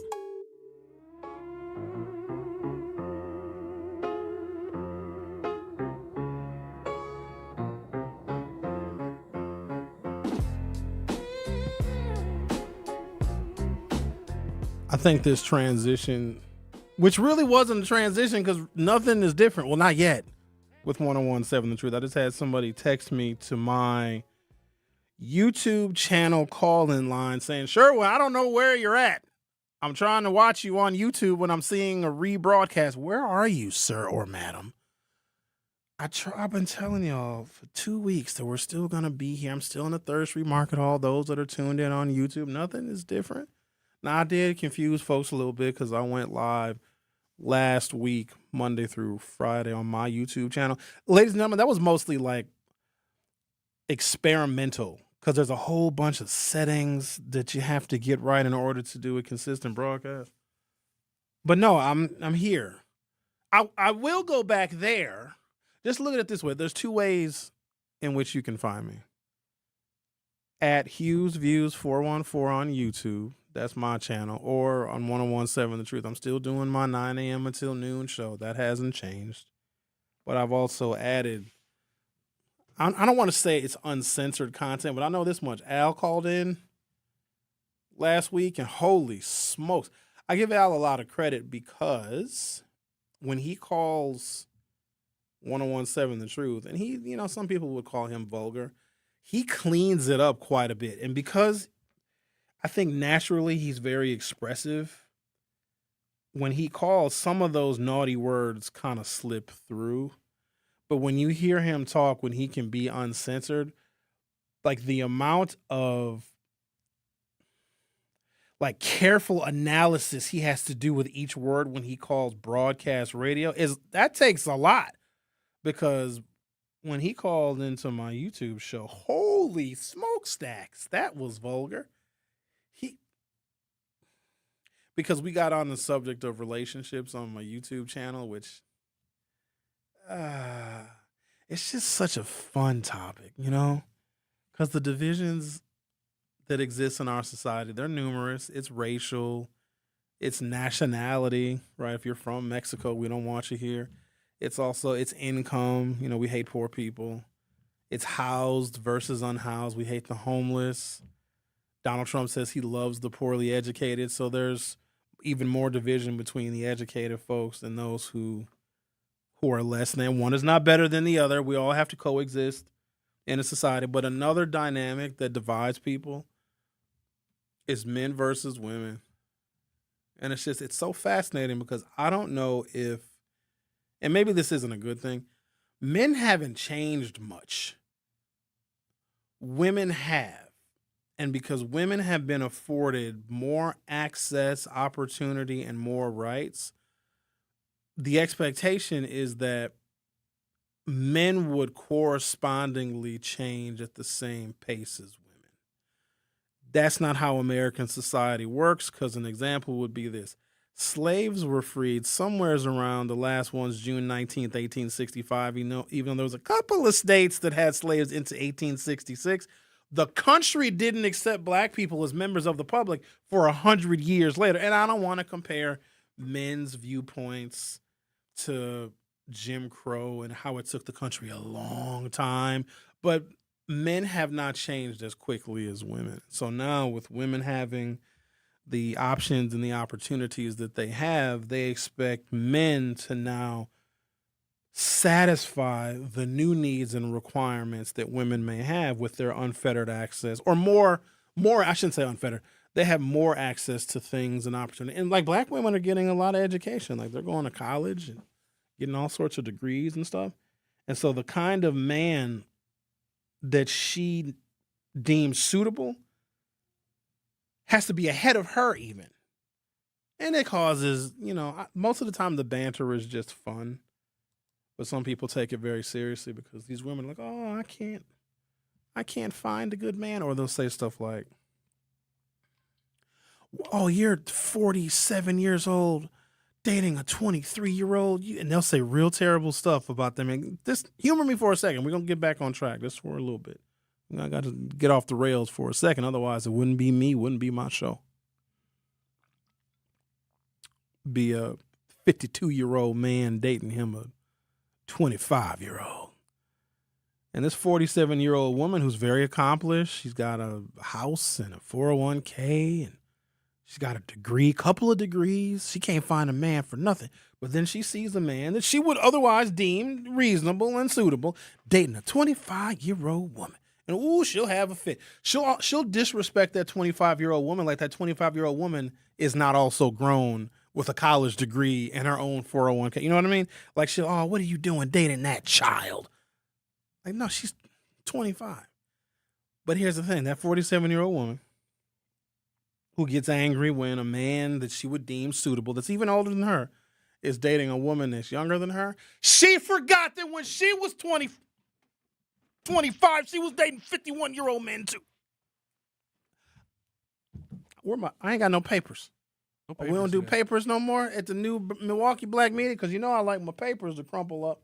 Well, it's the first day. I think we're working out some kinks. I know somebody left their Carmex in here. I don't know if that's one of the old Truth employees or. I think it's Dr. Ken's. Oh. Shout out to Dr. Ken. Dr. Ken is on YouTube. Dr. Ken's Truth. Yeah. He did a little broadcast. When did he do one? He did one yesterday for a little while. Thank you, everybody, for tuning in to Dr. Ken's. It sounds exactly the same. I think I'll be giving him a call. Does he have a phone number? I don't know. I'll find a way. I think he does. He's going to YouTube, so you won't miss nothing. It's going to be tough, though, because now media connoisseurs, you have options. And then Tory Lowe is, of all the things that happened, that's the one that I understood the least. Really? Tory Lowe is the community reporter for TMJ. Tory is a sports guy. I don't know if you guys know that. Tory is a real big, sports dude. I thought he would have went to ESPN, but he's gonna. Can I? What time is it? Yeah, you can say whatever you want. I want to hear. We all want to hear what your thoughts are. We loved your broadcast last week.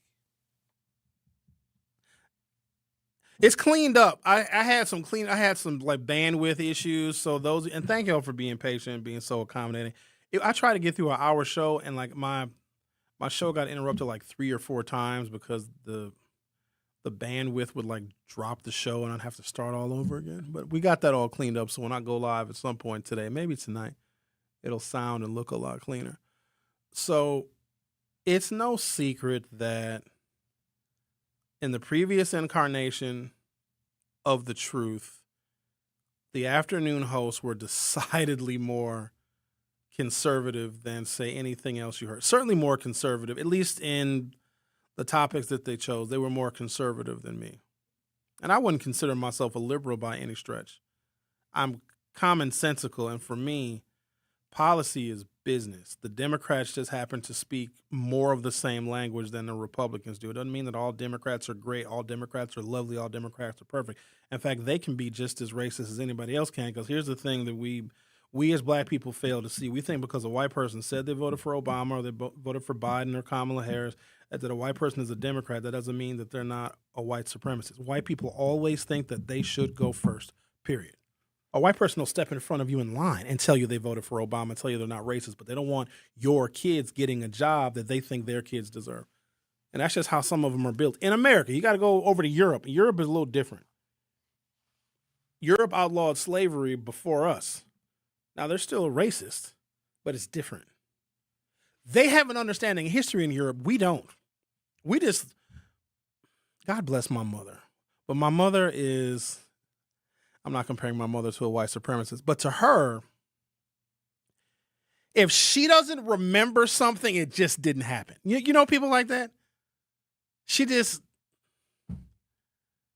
Mom, I left my bike in the driveway and you ran it over. No, I didn't. I don't remember that. It never happened. And so white folks that weren't taught chronological history, they didn't. Oh, shut up! You guys weren't slaves. You're not a slave. Nobody was. Oh, hush! That didn't happen. I don't remember that. I didn't own any slaves, or at least I don't remember. Shut up, Blackie.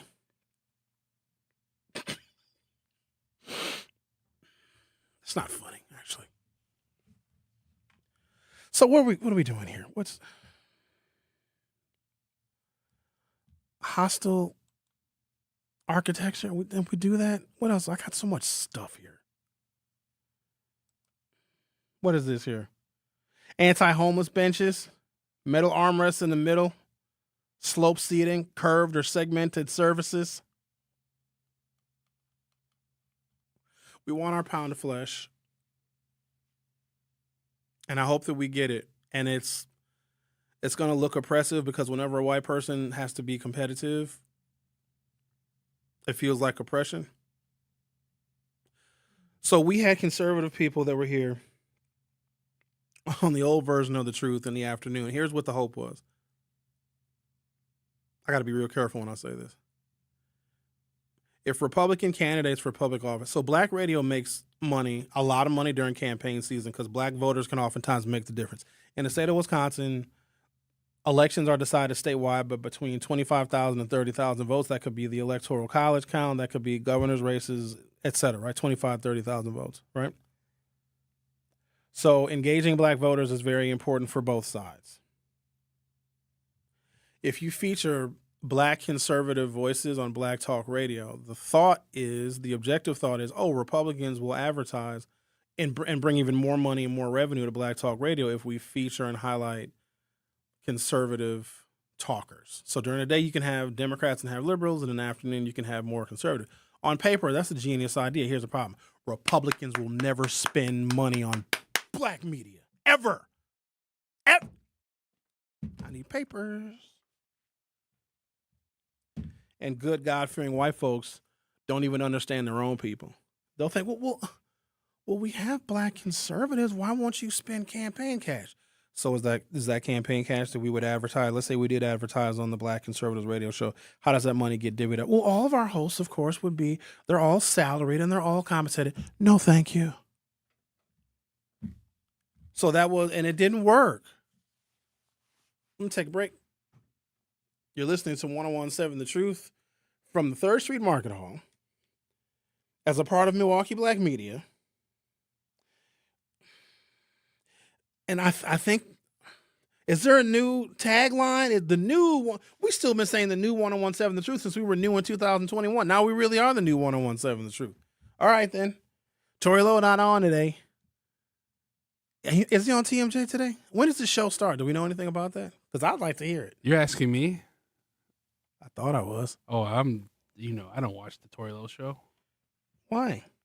Well, I'm pretty far left, wouldn't you say? Oh yeah, you certainly are. But don't you want to you're not curious? No, I don't really care about, people that, people's don't be that, mean. I know it. Well, come on, man. Our president is a pedophile. If you support him, how can I even respect your, that kind of stuff? But he's a businessman. Yeah, okay. How's our economy going? I don't know.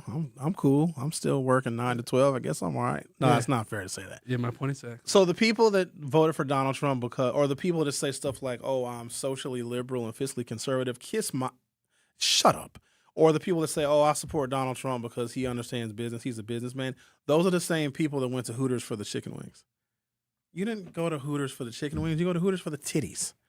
You don't vote for Donald Trump because he's a businessman, because he's a terrible businessman. You vote for Donald Trump because of the racism and because he's going to remove the Mexicans out of the country, and you think that if you remove all the Mexicans that you're going to get their roofing jobs. I wouldn't even want to put a black person on a roof. We wouldn't know what to do. We'd try to get down immediately.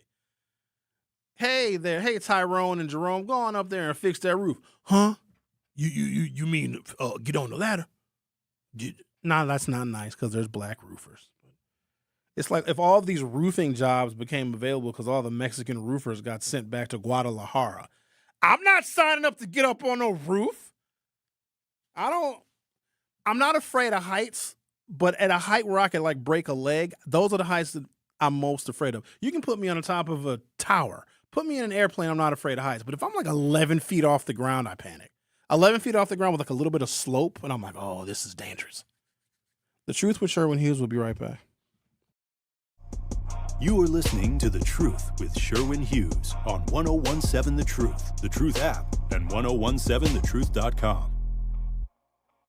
Earth Justice is a national legal nonprofit defending the planet and its people for nearly 50 years. Earth Justice has 150 full-time lawyers fighting in court for our planet's future and representing all clients free of charge. Until people come before profit, all energy is clean, the wild is truly free, and justice stands for all. Earth Justice will never rest. Learn more at earthjustice.org/neverrest. Earth Justice, because the Earth needs a good lawyer.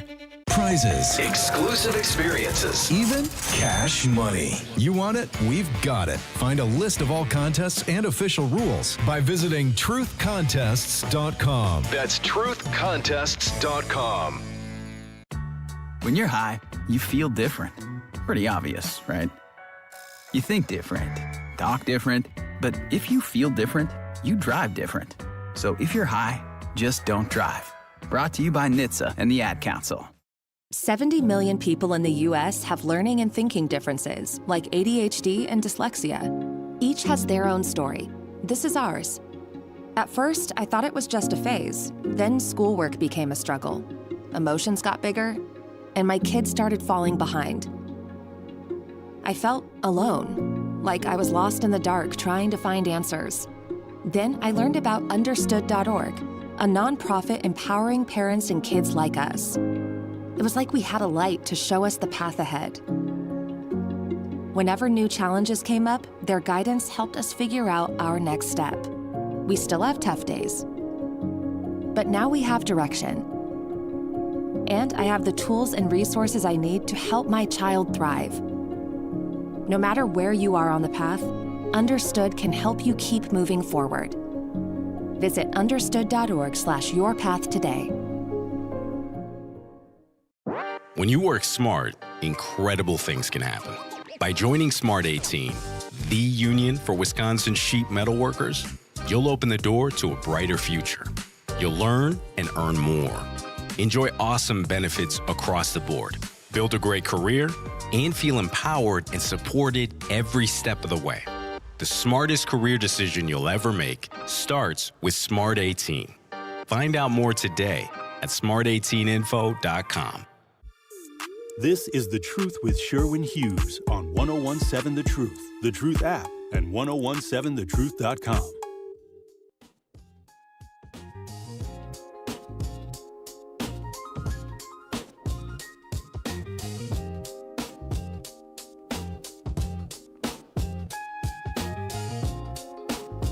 You guys are going to love this. Because I know that the change is hard and we're going to have I would say a bunch of new shows, but I'm not entirely sure, ladies and gentlemen, what happens after I leave. Like, I'm just going to stick around in the studio just to see who comes in when I'm supposed to be walking out, because it used to be Kyle Wallace. And Kyle used to be so excited to come in and do his show, his hour-long show. And Kyle's show was picking up a lot of steam. A lot of people left really flattering comments about Kyle's show. And Kyle's show was really starting to take off. He was starting to, get more comfortable with his delivery and his topics. And then Kyle is going to stick with Good Karma Brands because he does a 3-hour show, which a lot of you didn't know, on ESPN, because Kyle is also a sports guy. But Kyle would walk in here, his dreads would just be shaking. That's how I know he's excited. When a dog is excited, they wag their tail. Kyle, his dreads just be shaking. Man, I'm not going to see. I saw him this morning. But he doesn't. Technically, I work for a different company than Kyle Wallace. You know how wild it is to walk into the same building, the same doors, and all the people that I see are no longer my coworkers. They work for a totally different company. Like, what do I do with that? I know what I do. I talk to Bob. Hi, Bob. Hello, Sherwin. I just got one thing to say. You have a lot more than that, I'm sure. One thing to say. That Marjorie Green, she better be glad she didn't come this Monday, because you are on fire, and I'm listening to you, and she better be glad she didn't come Monday. You in that mood, man. I can, I've never heard you so hard in a way. Not this hard. So that's all I got to say. I got no more to say. Marjorie Green better be glad she didn't come today. That's all I got to say. I shall talk to you later, sir. If you don't mind, I'll talk to you. Oh, you're going to make me get off. I got the button.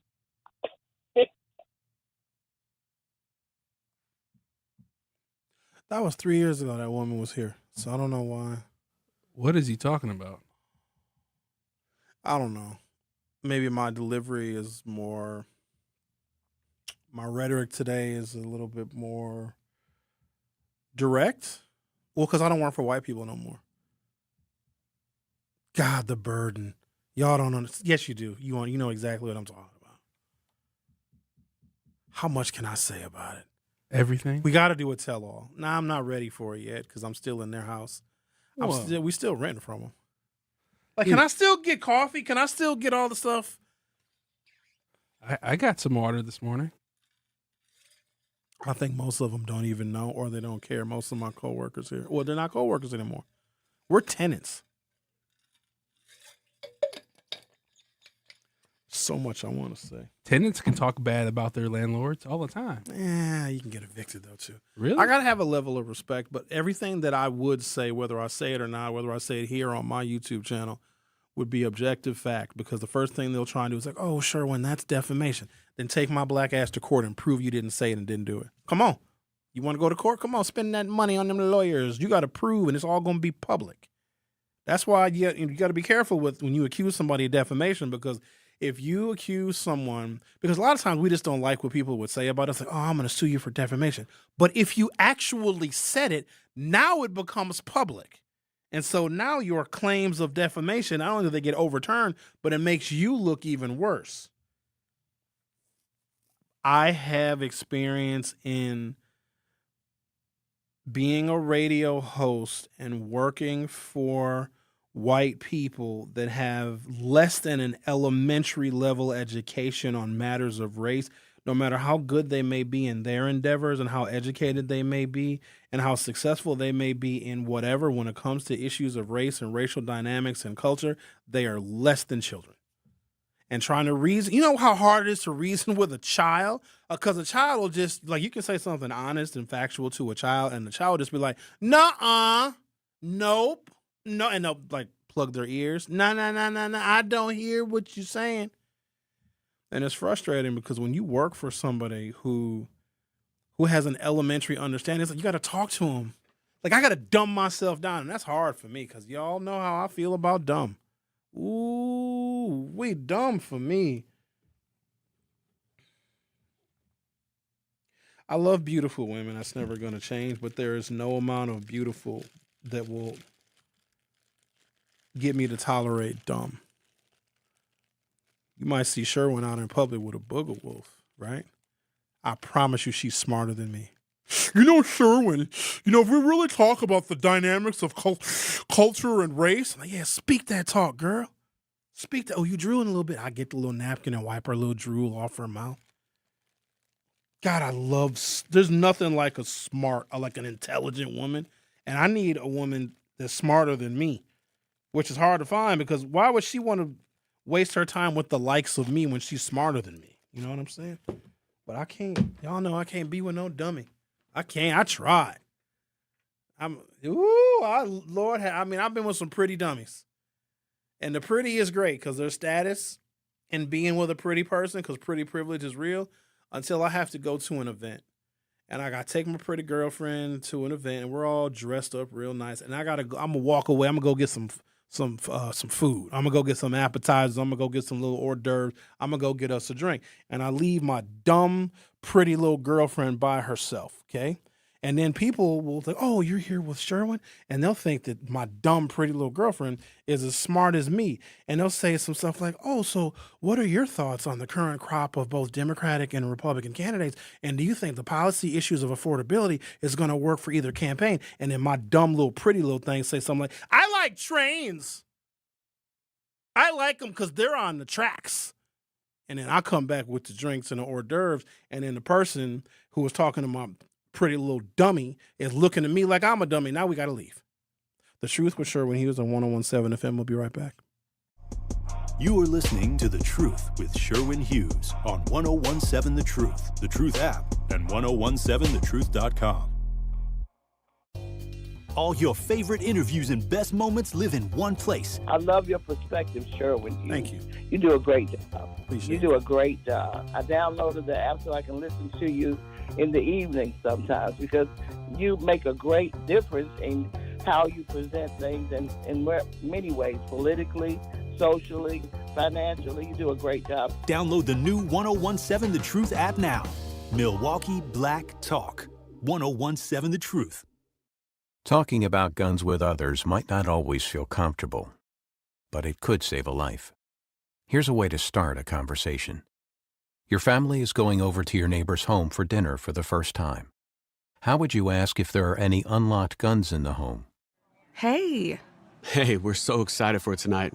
Before we come over, may I ask a few questions? Yeah, of course. Do you have any pets? Yes, we have a dog. Great. Do you have a pool outside? Nope, just a big old backyard. Nice. Another question. Are there any unlocked guns in the home? Our guns are stored securely, locked in a safe that the kids can't access. Awesome. Yeah. Now, let's just talk about what we can bring for dessert. Learn how to have the conversation at agreetoagree.org. A public service announcement brought to you by the Ad Council. My overall experience with Gruber Law Offices has been phenomenal. The treatment was excellent. They will be supportive of you. They will listen to you. It was a great experience knowing that I had people to help me. I know I could count on them to do what I needed to get done. Experience with Gruber was great. They gave me my life back. It was amazing. He gets results. We know how to win.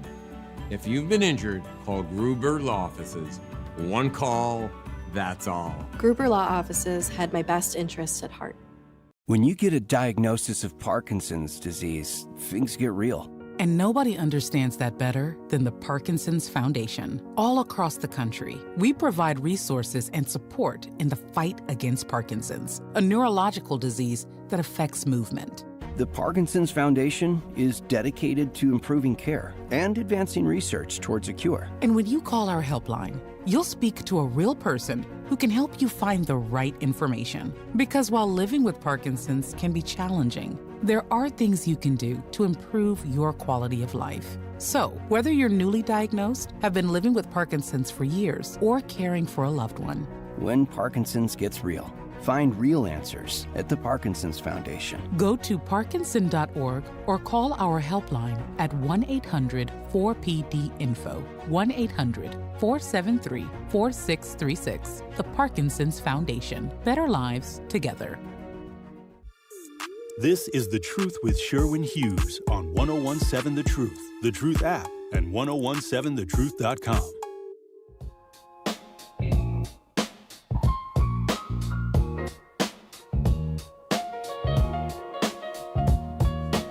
Lady B says, Sherwin, all you would have to do is school the pretty little bit before y'all head to the event.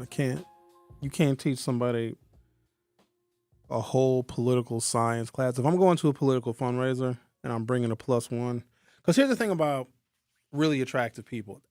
Being attractive is its own currency. That's why people that don't really offer a whole heck of a lot, they better look good. They're going to dress good. Their hair is going to be done, and they're going to be very well put together, because that, more so women, because women will date an unattractive man if he can protect and provide and just whatever, do a whole bunch of other stuff. He doesn't have to be handsome. Women don't even rate attractiveness. Yeah, they rate, it's high, but for men, it's really high. And we will accept all sorts of bad behaviors and a slick mouth and disrespect if she's pretty enough, because being attractive and being with an attractive woman for a man, it boosts our stock. It makes us the envy of other men. But a lot of times someone that is just focused on their looks does not always focus on the brains. Now, I'm not saying that pretty and intelligent women don't exist, but they are taken, or they are very gay. And there's only a few of them, because those are the hottest commodities, right? And they have such an unlimited choice of men that, you know, they're getting their doors knocked down literally and figuratively all the time. So you got to accept a little cute little dummy.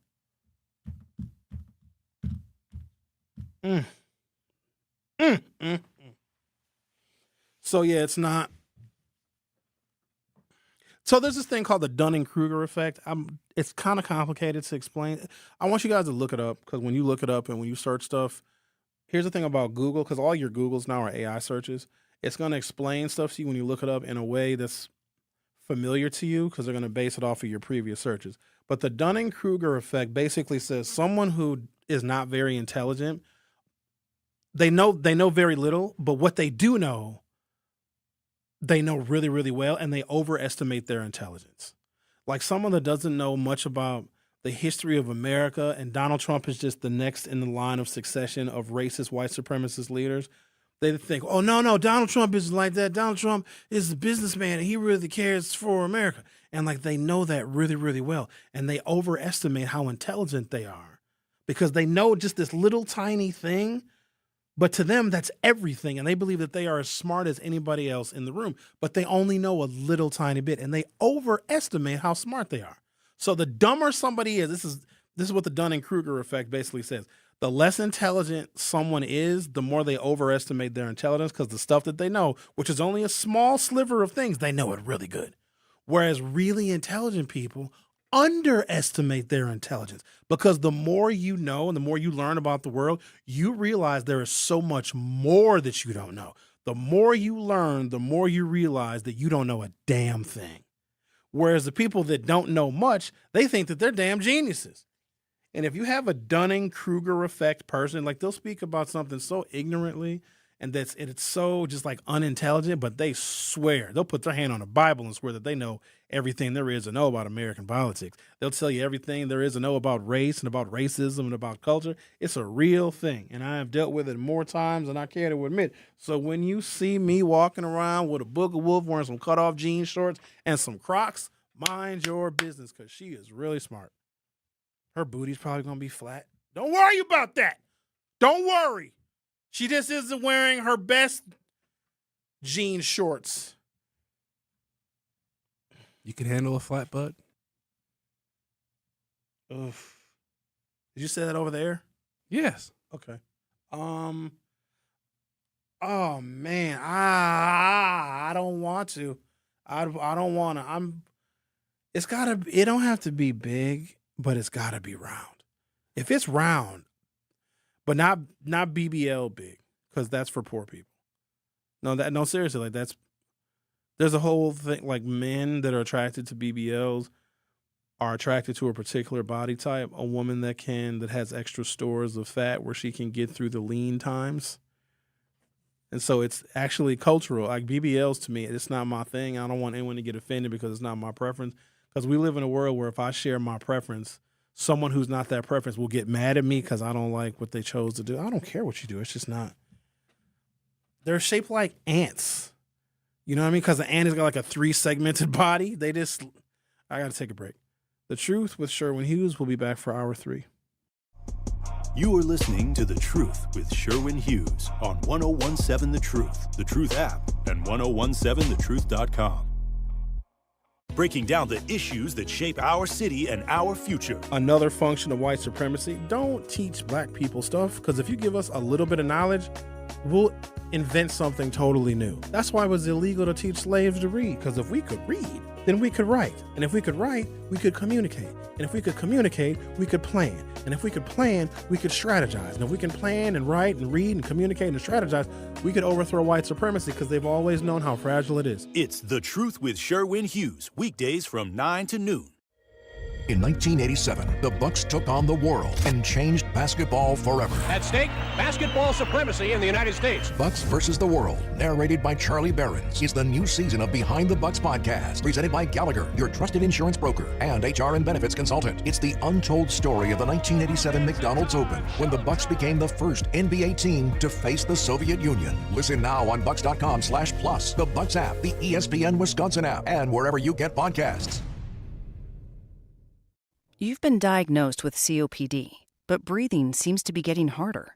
Everyday activities, walking to the mailbox, going up the stairs, talking on the phone, take more effort than they used to. You're short of breath more often. Flare-ups are happening more frequently. And slowly, life starts to feel smaller. Is this you? If your COPD symptoms are getting worse, there may be options that can help you breathe easier and get back to doing more of what matters to you. That could mean walking further, spending more time with family and friends, feeling more confident leaving the house, and getting back to the life you want to live. If your COPD is changing, it's time to have a conversation with your doctor.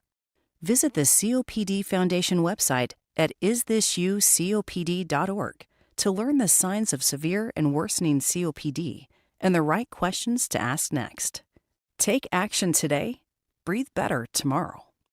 When I was diagnosed with Hodgkin lymphoma, I had so many questions. I didn't even know that it was cancer. Now I do. It is cancer. Blood cancer.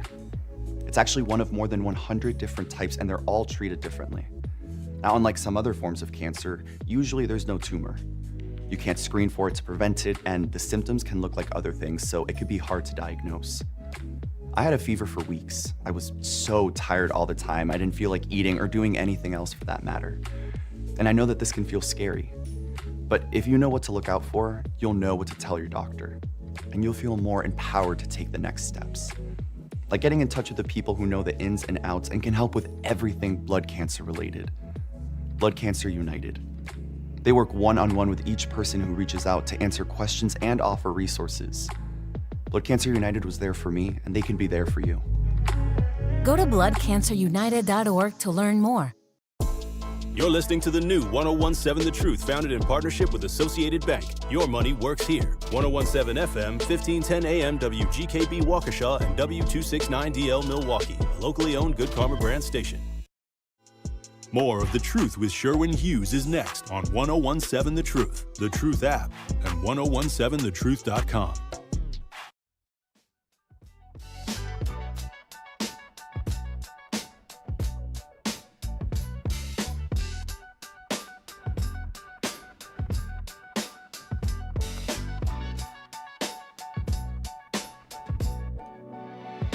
Welcome to Hour 3 of The Truth with Sherwin Hughes. I've just been all over the place today. What else we got here? I had a whole bunch of stuff. If our public school system here, which is very expensive, and there's a lot that goes into educating a child, especially in the modern era. But if they were attempting to educate a majority black student body on issues that could have a more positive impact on the black community. I'm saying that they are not doing this thing that they should be doing. If they were doing this thing, if our public school system, which is a $1.6 billion endeavor, that's a budget that's probably the size of Milwaukee County government. That's a big budget. Then they would be educating black girls on how they could reduce and prevent infant and maternal mortality. But there's not a public school system in the country with a majority black student body that when they have health education classes, they're sitting little black girls down and saying, hey, because you live in America and because of the color of your skin, you are much more likely to have complications during your pregnancy, less likely to get prenatal care. It's going to lead to all sorts of complications. Oh, and by the way, you and your baby have a higher likelihood of dying that rivals that of third world countries. If there was a real sentiment about wanting to make black children economically competitive, this is what I got to get people to understand, because we think that these teachers that teach our children love our children. Now, some of them do, but it's not the kind of love that you think. It's the kind of love like they're rescue dogs. Oh, I wish I could just adopt you because living with your mother and living in your situation must be torture. I wish I could take you out of that and give you a proper white upbringing. That's the affection they have for our children. No respect for our community, for our culture, and no respect for our potential. So don't get it twisted. And also, who do you think that public school teacher is married to? A cop. She does her job because she got the children during the day. The cop will take them when they get in the car. The cop will oppress the parents. So please understand. It's crazy how, like, they can be mean and disrespectful to us, but we still got to love them. Isn't that wild? Like, we just have to turn the other cheek. I got cheeks, all right. Well, that's what they taught the blacks during slavery, with the whole Christian, turn the other cheek. You don't come after the slave owner after you're freed. If my oppressor gives me his religion, that religion ain't for me. Rarely do you have, unless it's Christians, because Christians will kill each other, but rarely do you have warring nations that believe in the same religious philosophy. Palestinians and the Jews, they're not worshiping the same people. But we worship, and like we pray, because black folks do a lot of praying. I don't know if our prayers, because our conditions, which have not moved fast enough for me, in the grand scheme of things, we're doing a lot better now than we were, but still not quite fast enough for me. Our depressed conditions as black people are their prayers. Their prayers get answered. Our prayers, on occasion, God will be like, all right, I'll give you $1 million. I'll give you a special talent. I'll make you the MVP of Major League Baseball. But the rest of you blacks, get in line. The whites are. Their prayers take priority. That was probably not a nice thing to say, but I know for all the praying that we doing, I don't know, maybe one of my prayers did get answered. I just got my recent We Energies bill, and it's only $121. That felt like a kiss.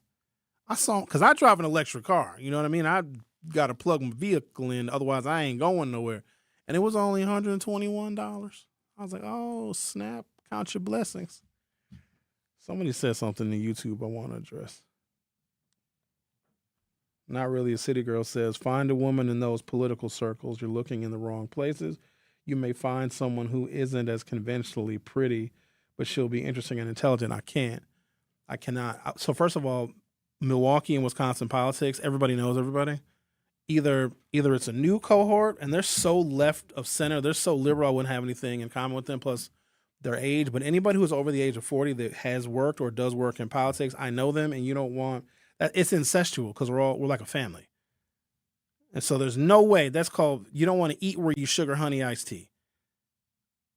So the younger cohort of people that work in Democratic politics that know policy really well, that I can have long discussions with, they are so left of center and so liberal that they are actually fundamentally detached. Like they have a picture policy-wise of an idealistic world.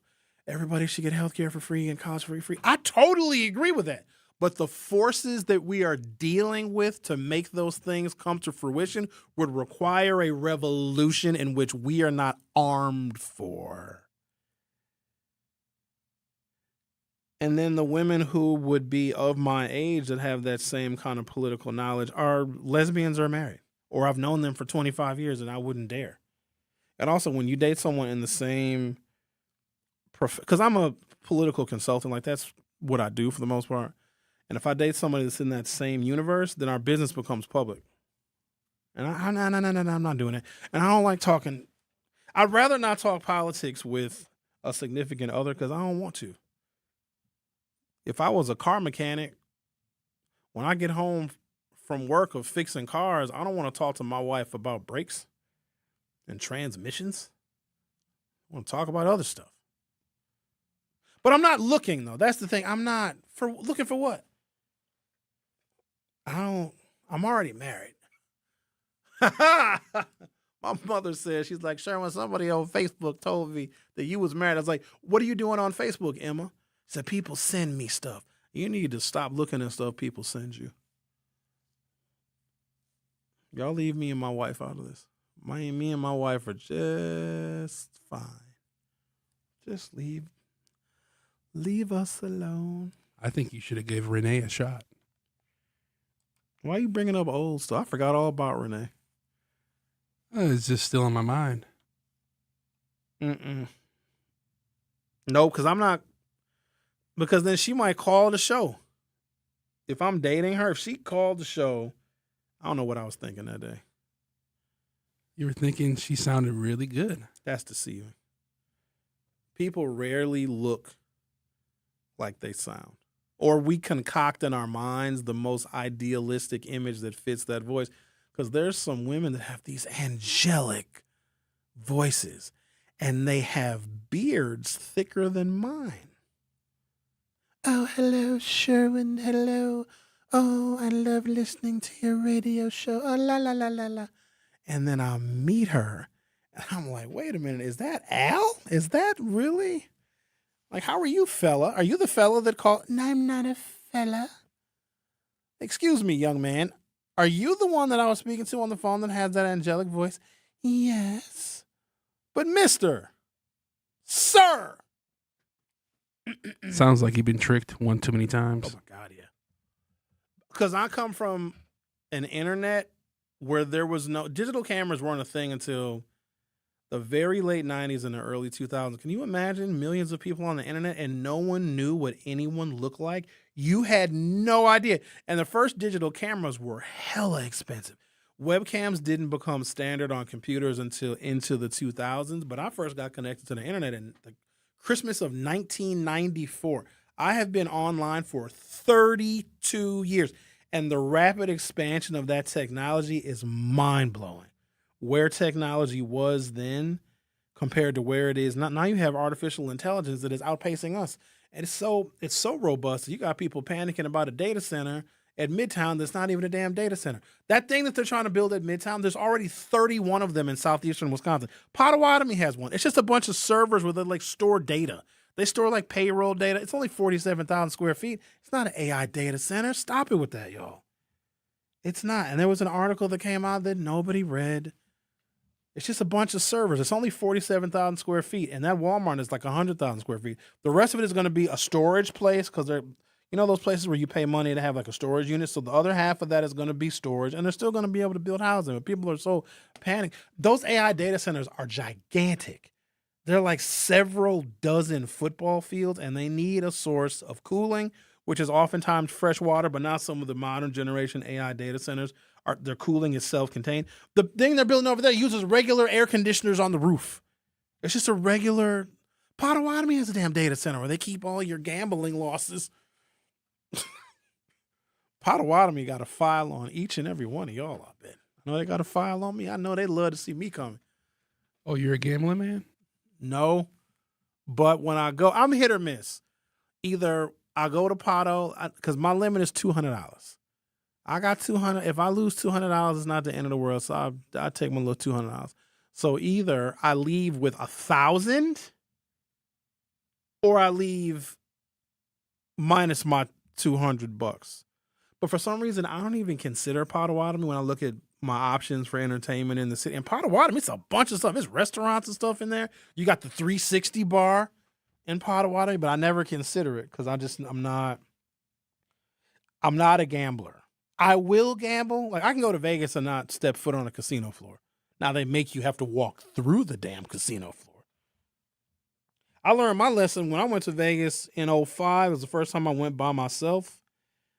And I sat down because they'll have like celebrity impersonators as blackjack dealers. And I sat down with an Elvis impersonator blackjack dealer. I'm like, I'm finna take all dudes' money. Dog, I got. Like, he got me so hard. 'Cause I was like, I can't believe I'm losing to Elvis. He got me so hard, I had to make a phone call back home. Oh, he got me. Hey. Oh, no. Blackjack again. Uh-huh. Oh, no. Sorry about that. Oh, another hunk of blackjack. A hunk of blackjack. Ain't nothing but a hound dog. He's dancing and singing and taking my money at the same time. And I was so offended. I was like, yo, dog, I'll be right back. I got to go to the ATM. I'm not losing to you. Oh, I'll see you back for more. A hunk of burning love. Hound dog. Only thing black people can do is shine my shoes. He never said that, by the way.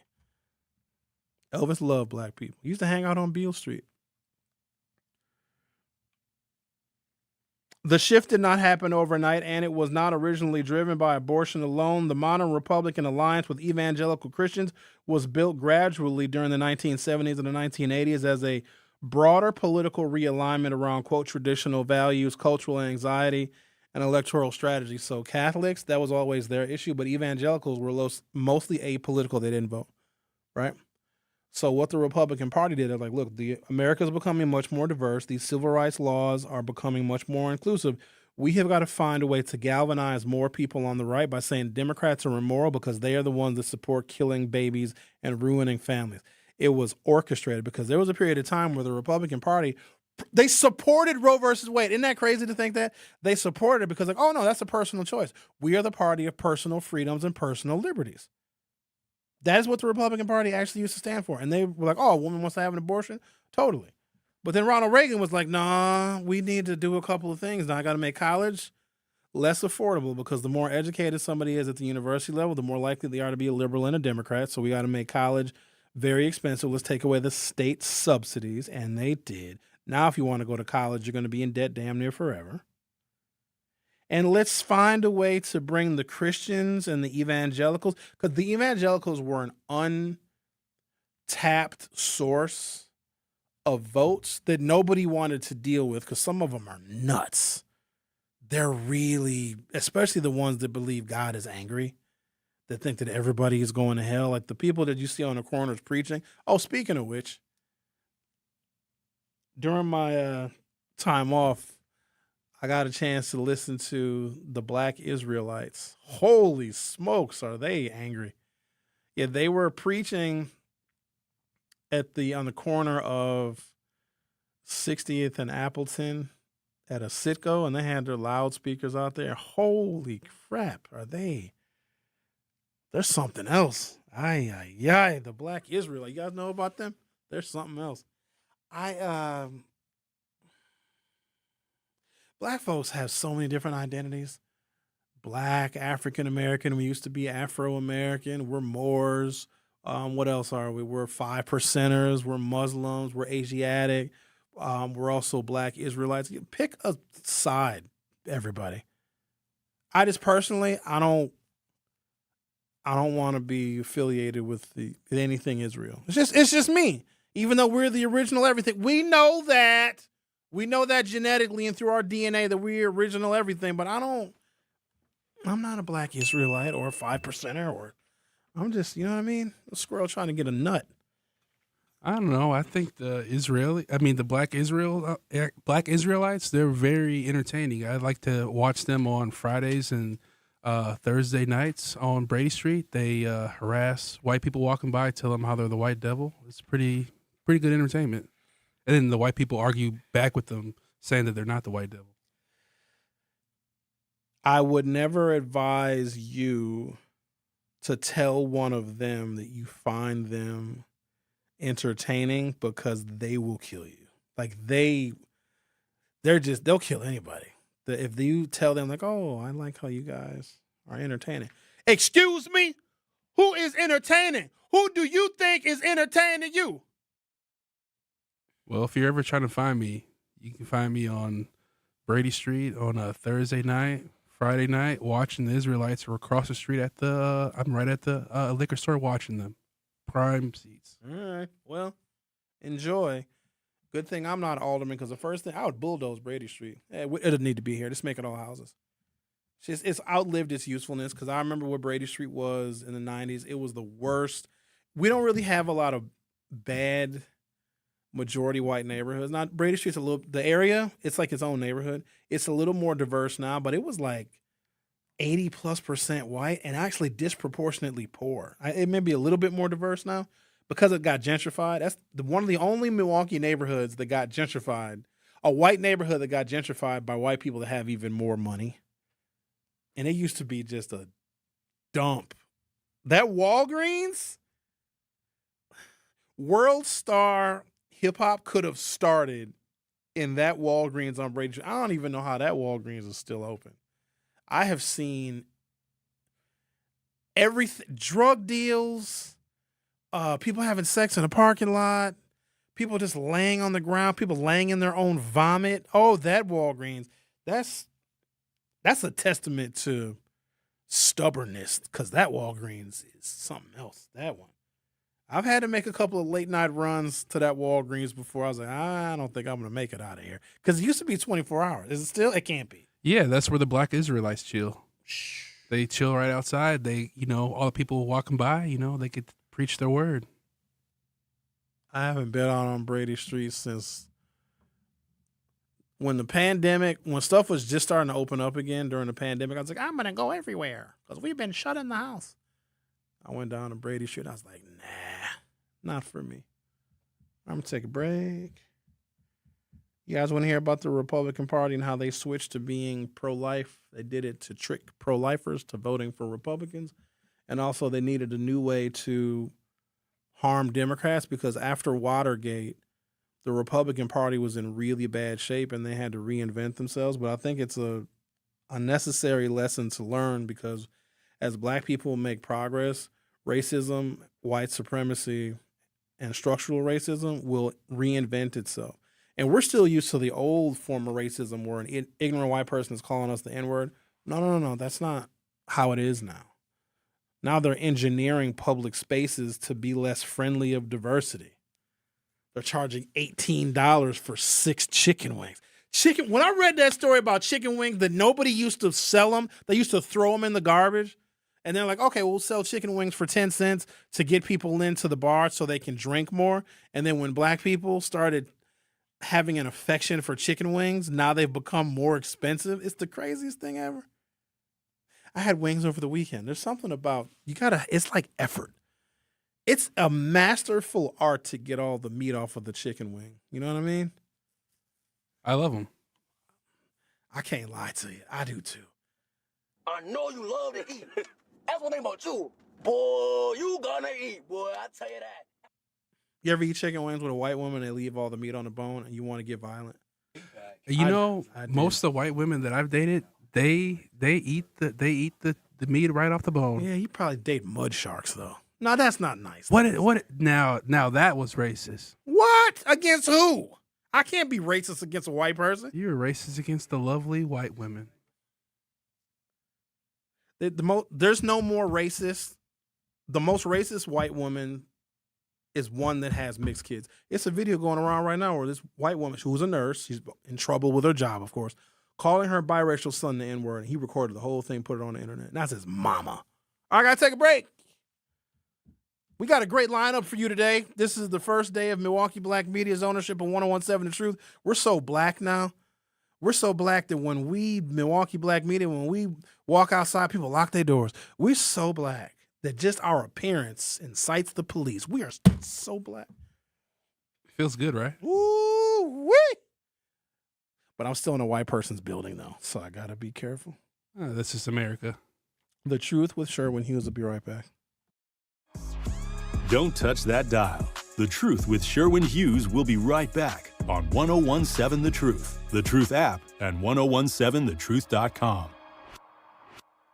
May is Skilled Trades Month, a time to celebrate the hands-on careers that keep our communities and our economy moving forward. At Junior Achievement, students learn that great careers don't always start behind a desk. With support from Komatsu, students are exploring opportunities in skilled trades, advanced manufacturing, engineering, and technology in Milwaukee's Harbor District. Thank you, Komatsu, for helping inspire the next generation of builders, problem solvers, and innovators. Learn more at ja.org. Want to save money on energy bills? With free tools from We Energies, you're in control. Manage your energy use with easy tips, earn rebates on home upgrades, calculate your energy use, create savings goals, view and compare bills, and more. With We Energies, the energy info you need is at your fingertips. Save your way at WeEnergies.com/simple savings or download the app. We Energies. Simple steps, real savings. At UW Credit Union, our home loans have everything you need for your next big step, including up to $750 off closing costs for all home buyers. And first-time buyers can save even more. So if you're ready to trade roomies for more room, or your townhome for an out-of-town home, UW Credit Union will be with you from start to furnished. UW Credit Union. Apply online today. Equal housing lender. Credit may be limited as required by program. Visit uwcu.org for details. You served behind the desk. You served in combat. You did 4 years and got out. You were drafted. You gave 20 years. You gave exactly what your country needed. And so did you. When you raised your hand and swore an oath to your country, when you put your name on a dotted line, you became part of only 1% of Americans who did the same. You are a veteran. You are a veteran. You are a veteran. Because no matter when, where, or how you served, you made a sacrifice for your country, and you deserve support. If you're struggling with life after service, don't wait. Reach out. Reach out to a loved one, to a fellow veteran, to VA. Find resources at va.gov/reach. Brought to you by the United States Department of Veterans Affairs and the Ad Council. Severe flooding from hurricanes and other serious storms frequently damage cars. However, some of these flooded vehicles will end up back on car lots or for sale online, with no indication they were submerged in floodwaters. If you are in the market for a used vehicle, make sure you are buying from a reputable dealership and use the National Insurance Crime Bureau's free online VIN check service to help verify the car's history.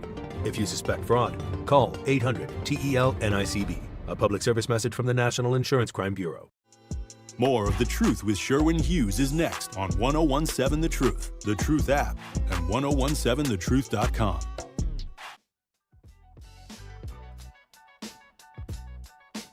Tacos and Tequila Festival, Saturday, May 30th at Franklin Field, featuring live performances by Rick Ross, Genuine, Soulja Boy, Frankie J, Mims, Petey Pablo, Jaquan, and Milwaukee's very own Big Frank. It's Milwaukee's biggest throwback party of the summer, all for only $29. There will be craft margaritas, Milwaukee's best taco vendors, authentic lucha libre wrestling, an exotic car showcase, a Chihuahua beauty pageant, art installations, and so much more. Tacos and Tequila Festival, Saturday, May 30th. Get your tickets now at tacosandtequilafestival.com. That is tacosandtequilafestival.com. All right, y'all, I got my paper finally. I get all frustrated and I'll be wanting to crumple up the papers. Well, I got so much stuff here because I've been doing shows, but doing them from my house is different than doing them here because this setting is more formal. So I think I over-prepared. I got so much information. I got enough topics here for this whole week. And it's a short week too, which is good because coming back to a full 5-day week of 3 hours, doing 1 hour is nothing. But I don't have commercial breaks on my YouTube channel. Go follow my YouTube channel, by the way, at Hughes Views 414.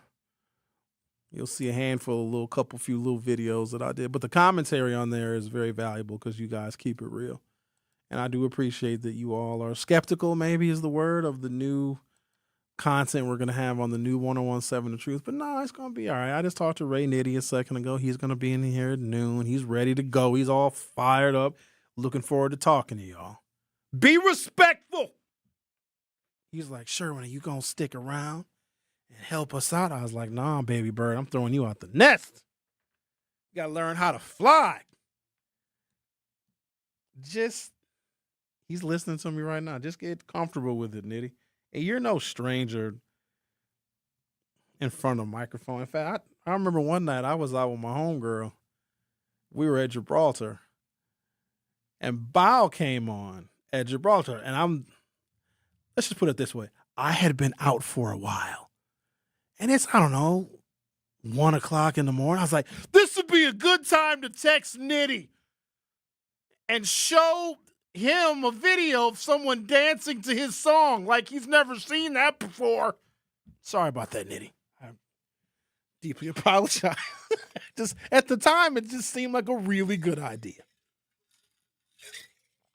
Anyways, where are we at here? I'm all over the place with it. I posted the flyers of the shows. I want to hear Jasmine Tyler. So I know her as a political candidate. She ran for alderperson. That's the only time I met her. She's good. She's feisty. She's fiery. And I need to hear more black women because we've had too many dudes here. We used to have women here, but then Denise Thomas is just gone. Like, I don't know where Denise just floated away. Somewhere between here and Texas. So I don't know where Denise is. Tori is over there, right? Has anybody seen Tori today? Nope. He's here right now? Does he have a show or does he go on other people's shows? Can you go get him? He's in the newsroom with Tiff. In the newsroom. Okay. They're talking about police body cam. Oh, okay. Yeah, I didn't see that one coming. I didn't have that on my bingo card. That Tory Lowe would be the community assignment reporter for TMJ. I hope he does a good job.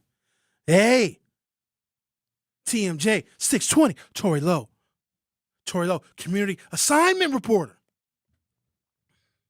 First time Tory was ever on radio, he was with me on WNOV. Many, many, many years ago.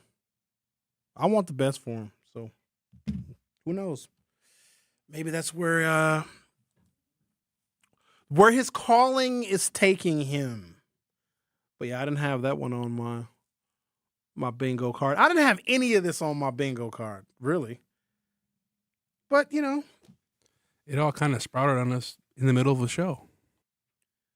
Yep, we got an email from Craig Karmazin, or somebody sent the email, Greg Scalzo maybe.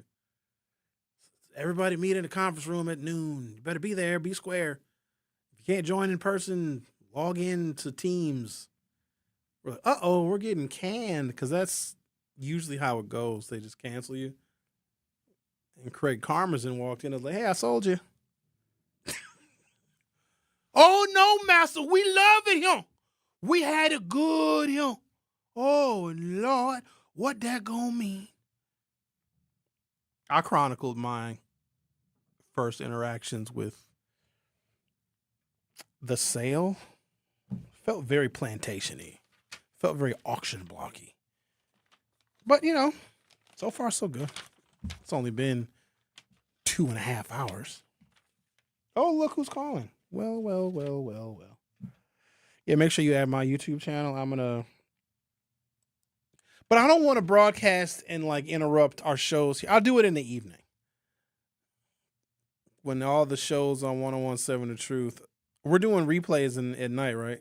Is that what we're doing, like overnight? So after 7 o'clock, what are people going to hear? Going to hear music, or they going to hear? They'll hear you in the morning show all night.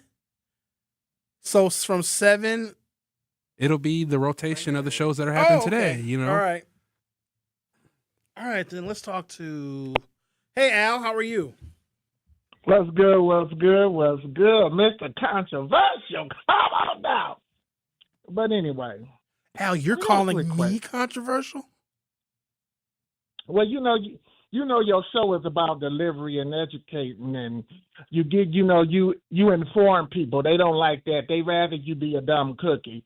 So when they try to stab you in your back, you'll be sitting there smiling, but no, they was already trying to set you up to get beat up. You know how it go.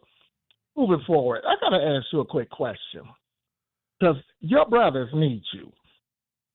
Is there something going on with black women? Because I noticed lately there's tons of men just complaining. And I'm like, God damn. If they work, it's a problem. They educated, it's a problem. And it's just like, prime example, yesterday, somebody asked to borrow some money. I was like, no, I don't got no money to borrow. But, find you a good woman. No. And I'm just like, y'all done kind of lost the fire. But my thing is, all the men that's complaining, they're single. They're probably laying in the bed with them big old Wonder Bread stains from all them nut shots when they got upset and woke up the next morning moody. But why is it if, black women are, successful, they're like something wrong, or the word on the street is that feminism is a Satan of God. And I'm like, so do a woman supposed to just sit on her ass and be a slut toilet for you? Or I'm just trying to figure out, because I'm kind of confused, because I'm like, my brothers, y'all so smart and y'all so intelligent, but you threw the towel in. But y'all doing all the complaining, but the people that's doing complaining, they're single. Because the brothers that's getting 3 meals a day, ass and good head, they're not complaining at all. Could you help me understand that? No, Al, I don't know. I don't know the slut toilet. I can't explain it. I'm just trying to figure out, because it's just like everybody is so upset. And the other thing I need to let black women know too, church is designed to keep you single, because they want you to turn the switch off that you're not a woman. But where all the infidelities happen? It don't happen in the bars. It don't happen in the street. Oh, it happens in the church. Because when the woman's going there and she let herself go and then she get the church lady booty, that jiggle, and all she wears skirts. All I'm about is Jesus Christ. But then when she get that man that's putting that sugar and that alligator syrup on them yum Tims and bam bams, she ain't showing up to church on Sunday no more. Because something is spread it wide open and it's not the Bible. Have you ever thought about that? No, honestly, I haven't. But I'm gonna think about it now. But Al, I gotta take a break though. But I'm gonna give all your comments a lot of thought, and I'm gonna respond. Yeah, thank you, because I just want to see what your outlook is on that. And y'all have yourself a good day. Bye bye. See ya. Get this close up off of my face. The Truth with Sherwin Hughes will be right back. You are listening to The Truth with Sherwin Hughes on 1017 The Truth, The Truth app, and 1017thetruth.com. Tap into the best power hour in radio in Milwaukee. So altogether, you're looking at $1,780 for your mortgage. 70 million people in the U.S. have learning and thinking differences, like ADHD and dyslexia. Each has their own story. This is ours. At first, I thought it was just a phase. Then schoolwork became a struggle. Emotions got bigger, and my kids started falling behind. I felt alone, like I was lost in the dark trying to find answers. Then I learned about Understood.org, a nonprofit empowering parents and kids like us. It was like we had a light to show us the path ahead. Whenever new challenges came up, their guidance helped us figure out our next step. We still have tough days, but now we have direction. And I have the tools and resources I need to help my child thrive. No matter where you are on the path, Understood can help you keep moving forward. Visit understood.org/yourpath today. Teachers are dynamic leaders, shaping a new generation. They bring a variety of perspectives from diverse backgrounds, innovating how they teach to prepare students for our fast-changing world. Achieving this takes skill and expertise. They're tireless explorers, creatively discovering a universe of solutions, telling stories, experimenting, inspiring, mentoring, connecting cultures, and connecting with each other, leading by example. Experience the unique joy of helping students thrive. Teaching is a journey that shapes lives. Are you ready to begin? Explore teaching at teach.org, a campaign supported by the U.S. Department of Education, Teach.org, and 1 million teachers of color. What's the word, Milwaukee? It's your favorite producer, Meech. Don't just check in. Tap in with Jazz Tyler. Tap in. We are live and direct Monday through Friday, 4 to 7 p.m. And I am your host, Jazz Tyler. This platform is for the youth, the voices of the city. We are here to remind the world that your voice matters. Hit us up, tap in, and let us know what's on your mind, because the time is now. Tap in. More of The Truth with Sherwin Hughes is next on 1017 The Truth, The Truth app, and 1017thetruth.com.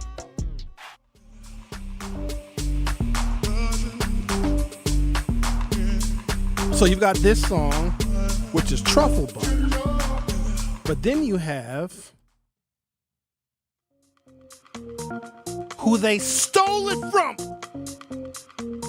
Maya Jane Coles, called What They Say. All right, well, you heard Jasmine Tyler's promo. She should put the phone number in the promo because she wants people to tap in, but right now people don't know where to tap. The tap is 833-212-1017. Nothing has changed for the most part except for the personalities. I did, over the years, I've done a couple of shows and segments with TMJ 620. My colleague, former colleague, John Mercure, and he came to me one day. This is back when we were in the old building, so before we moved over here, he was like, Sherwin, I really want our TMJ listeners to better understand racism and segregation and where it was and how it impacts people now. So we did a thoughtful 2-hour show. I think it was an evening show. And we got experts on to talk about education and housing. And I thought it was an incredible program. And it took a lot of courage for John Mercure to want to do that show because he came to me with the idea. And I thought it would have been award winning. It got nothing. Then I did election coverage with Vince Vitrano. Must have been in the midterm elections of 2022 because we were here in this building. And I was excited to work with Vince because I had watched Vince Vitrano on TMJ Channel 4 for like 20 years. Him and Susan Kim delivered me my morning news for 20 years. And then when he came over here to Good Karma Brands and was hosting the morning show over at TMJ, he was like, we had a conversation about doing election coverage and we got it all set up. And so here's one of the differences that I noticed with me and my style of talk radio when I did the John Mercure thing was great because everybody that was listening to it was really engaged. But when I did election coverage with Vince Vitrano, that was during a TMJ time slot. I don't remember what show it was, but we did the election coverage.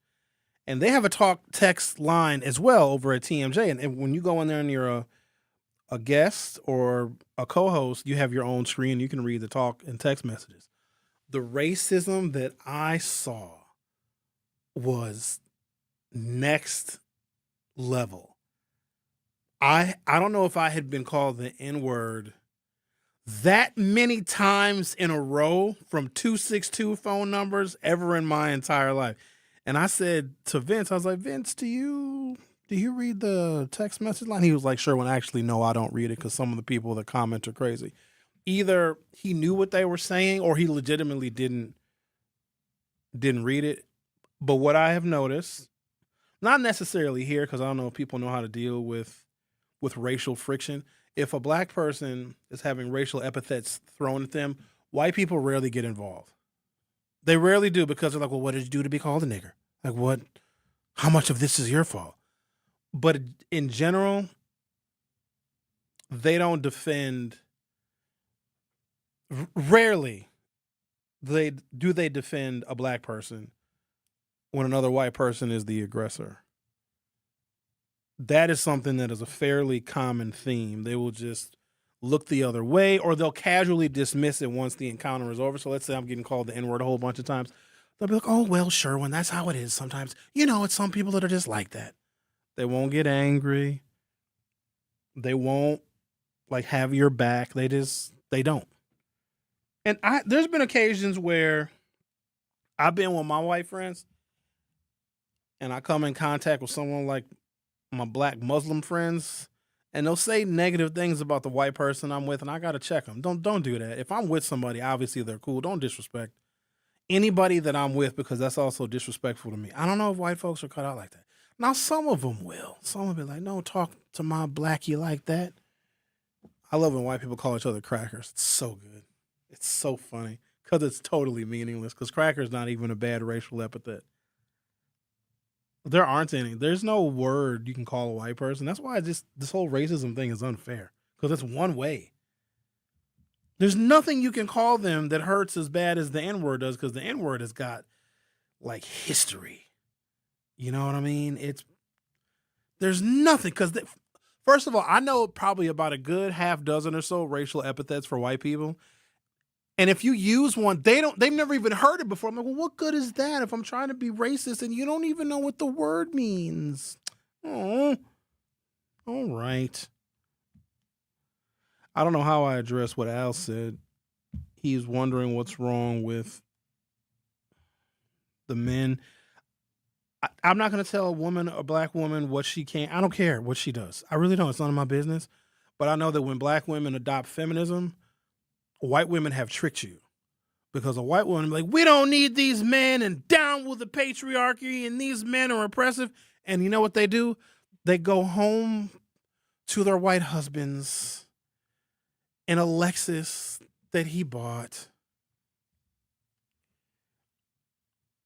Feminism started because white women wanted suffrage and they were angry that black men got the right to vote first.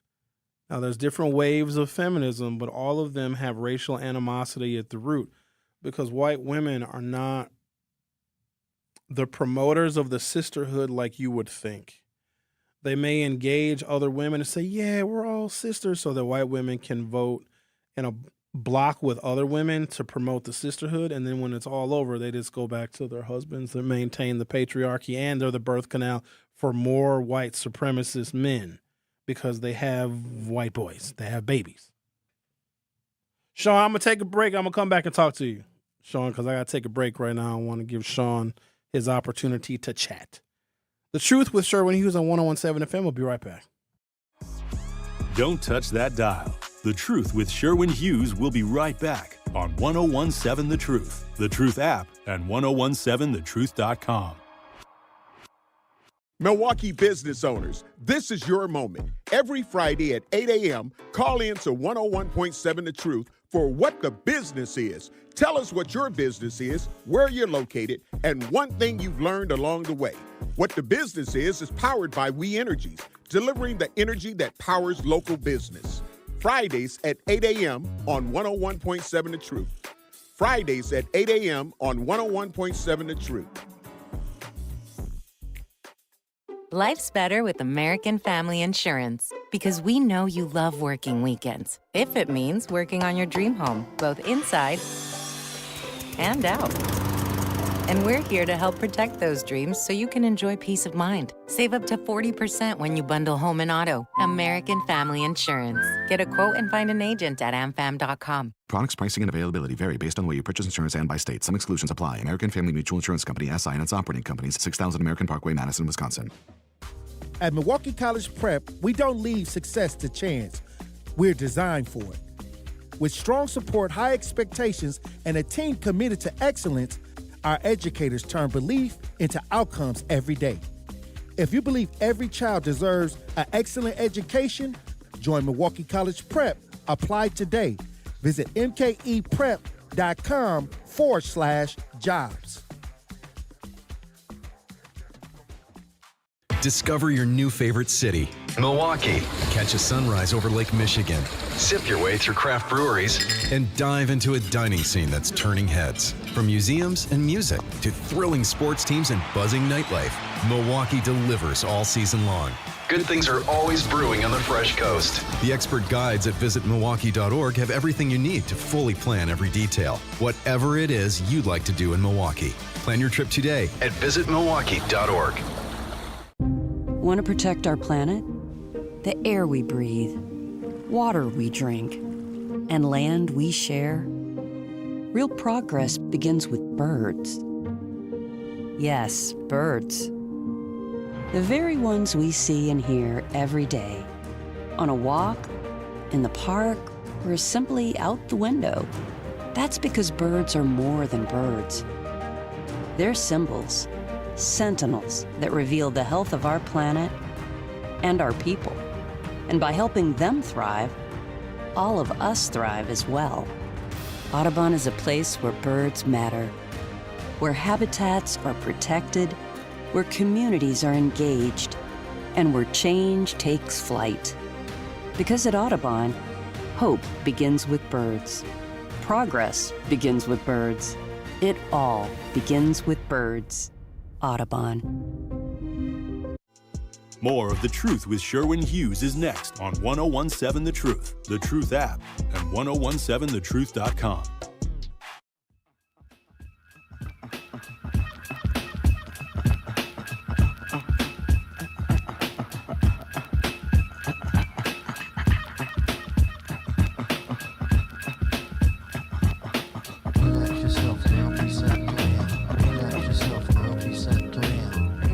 How old were you when you found out that he's saying, relax yourself, girl, please settle down? I thought he was saying something totally different. Let's talk to Sean. Thank you for holding, Sean. How are you? Hey, what up, man? Sean, how you doing? Good, man. Good, Sherman. Ain't heard from you in a long time. I'm doing well. Thank you for calling us. What's on your mind? That's good, man. Oh, well, I was listening to you about the racism, about being down here. I was down like I said, down in Milwaukee. I told you I had to leave, and I moved down to Chicago and Racine. So anywhere you go, we always gonna have racism due to my 8 nationalities I have in my family. I stand on it. It's 2026. I know I'm just maybe a little bit older than you, but I stand on it. I tell them now, I just don't play with it. I go out to these games, the Wrigley Field games, and they want to use the N-word and all that. And I'm like, you know what? You can do what you want to do.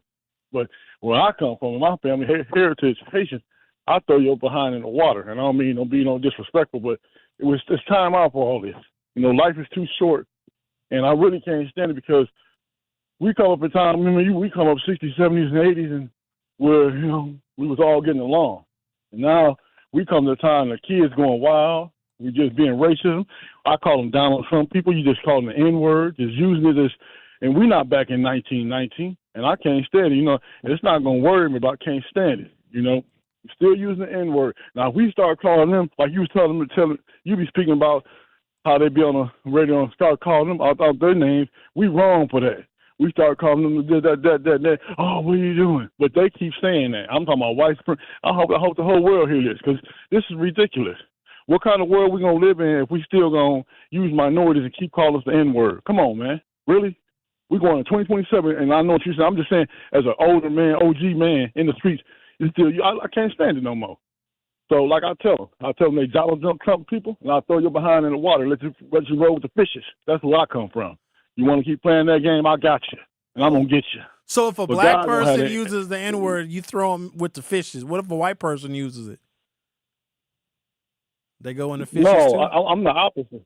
Oh. No, I won't do that. Just to call, okay, I won't do us like that because I know where we come from. But when they use that, I'm throwing with the fishes because they come to me talking about I'm not going to change, Herman. Oh, I'm not going to change. I'm not going to never change. Okay, so I'm going to throw you with the fishes then. All right. Why not? Throw them with the fishes. Okay. Let them swim. Let them swim. Okay. All right. All right, then, tell me. Y'all take care. Have a good one. Okay. Okay. Bye bye. All right. Bye. I thought he meant he don't like black people using the N-word or white people. I couldn't really understand anything he said. White people going with the fishes. There's something else that might defy our understanding of the world when it comes to black people. We think that we got to stop thinking that the more progress we make, the more successful we become, the more they will accept us. That has proven to be a false narrative. The more progress we make, the more racist they will become. And our progress needs to come with a particular kind of defensive armor that readies and prepares us for the backlash. Women in 2017, this is an example of how backlash works. So a backlash to Barack Obama was Donald Trump. Twice. A backlash to women canceling men because of the Me Too movement. They took Roe. There's always going to be a backlash, and we don't prepare for it nor plan for it. There are covert things that are still in existence that harm black people. I have an example right here. I'm going to try and give it quickly before my show is over. But at the same time, if we are in public fighting, I told you about my experience at Brown Deer Lanes, that now Brown Deer Lanes is almost exclusively African-American. It's just, there's people fighting in the parking lot, and there was garbage that people hit. When I was growing up in Brown Deer, that didn't happen. Those things did not exist. And so there's covert things that they are doing to stifle our progress, like DEI being eliminated, affirmative action being made unconstitutional.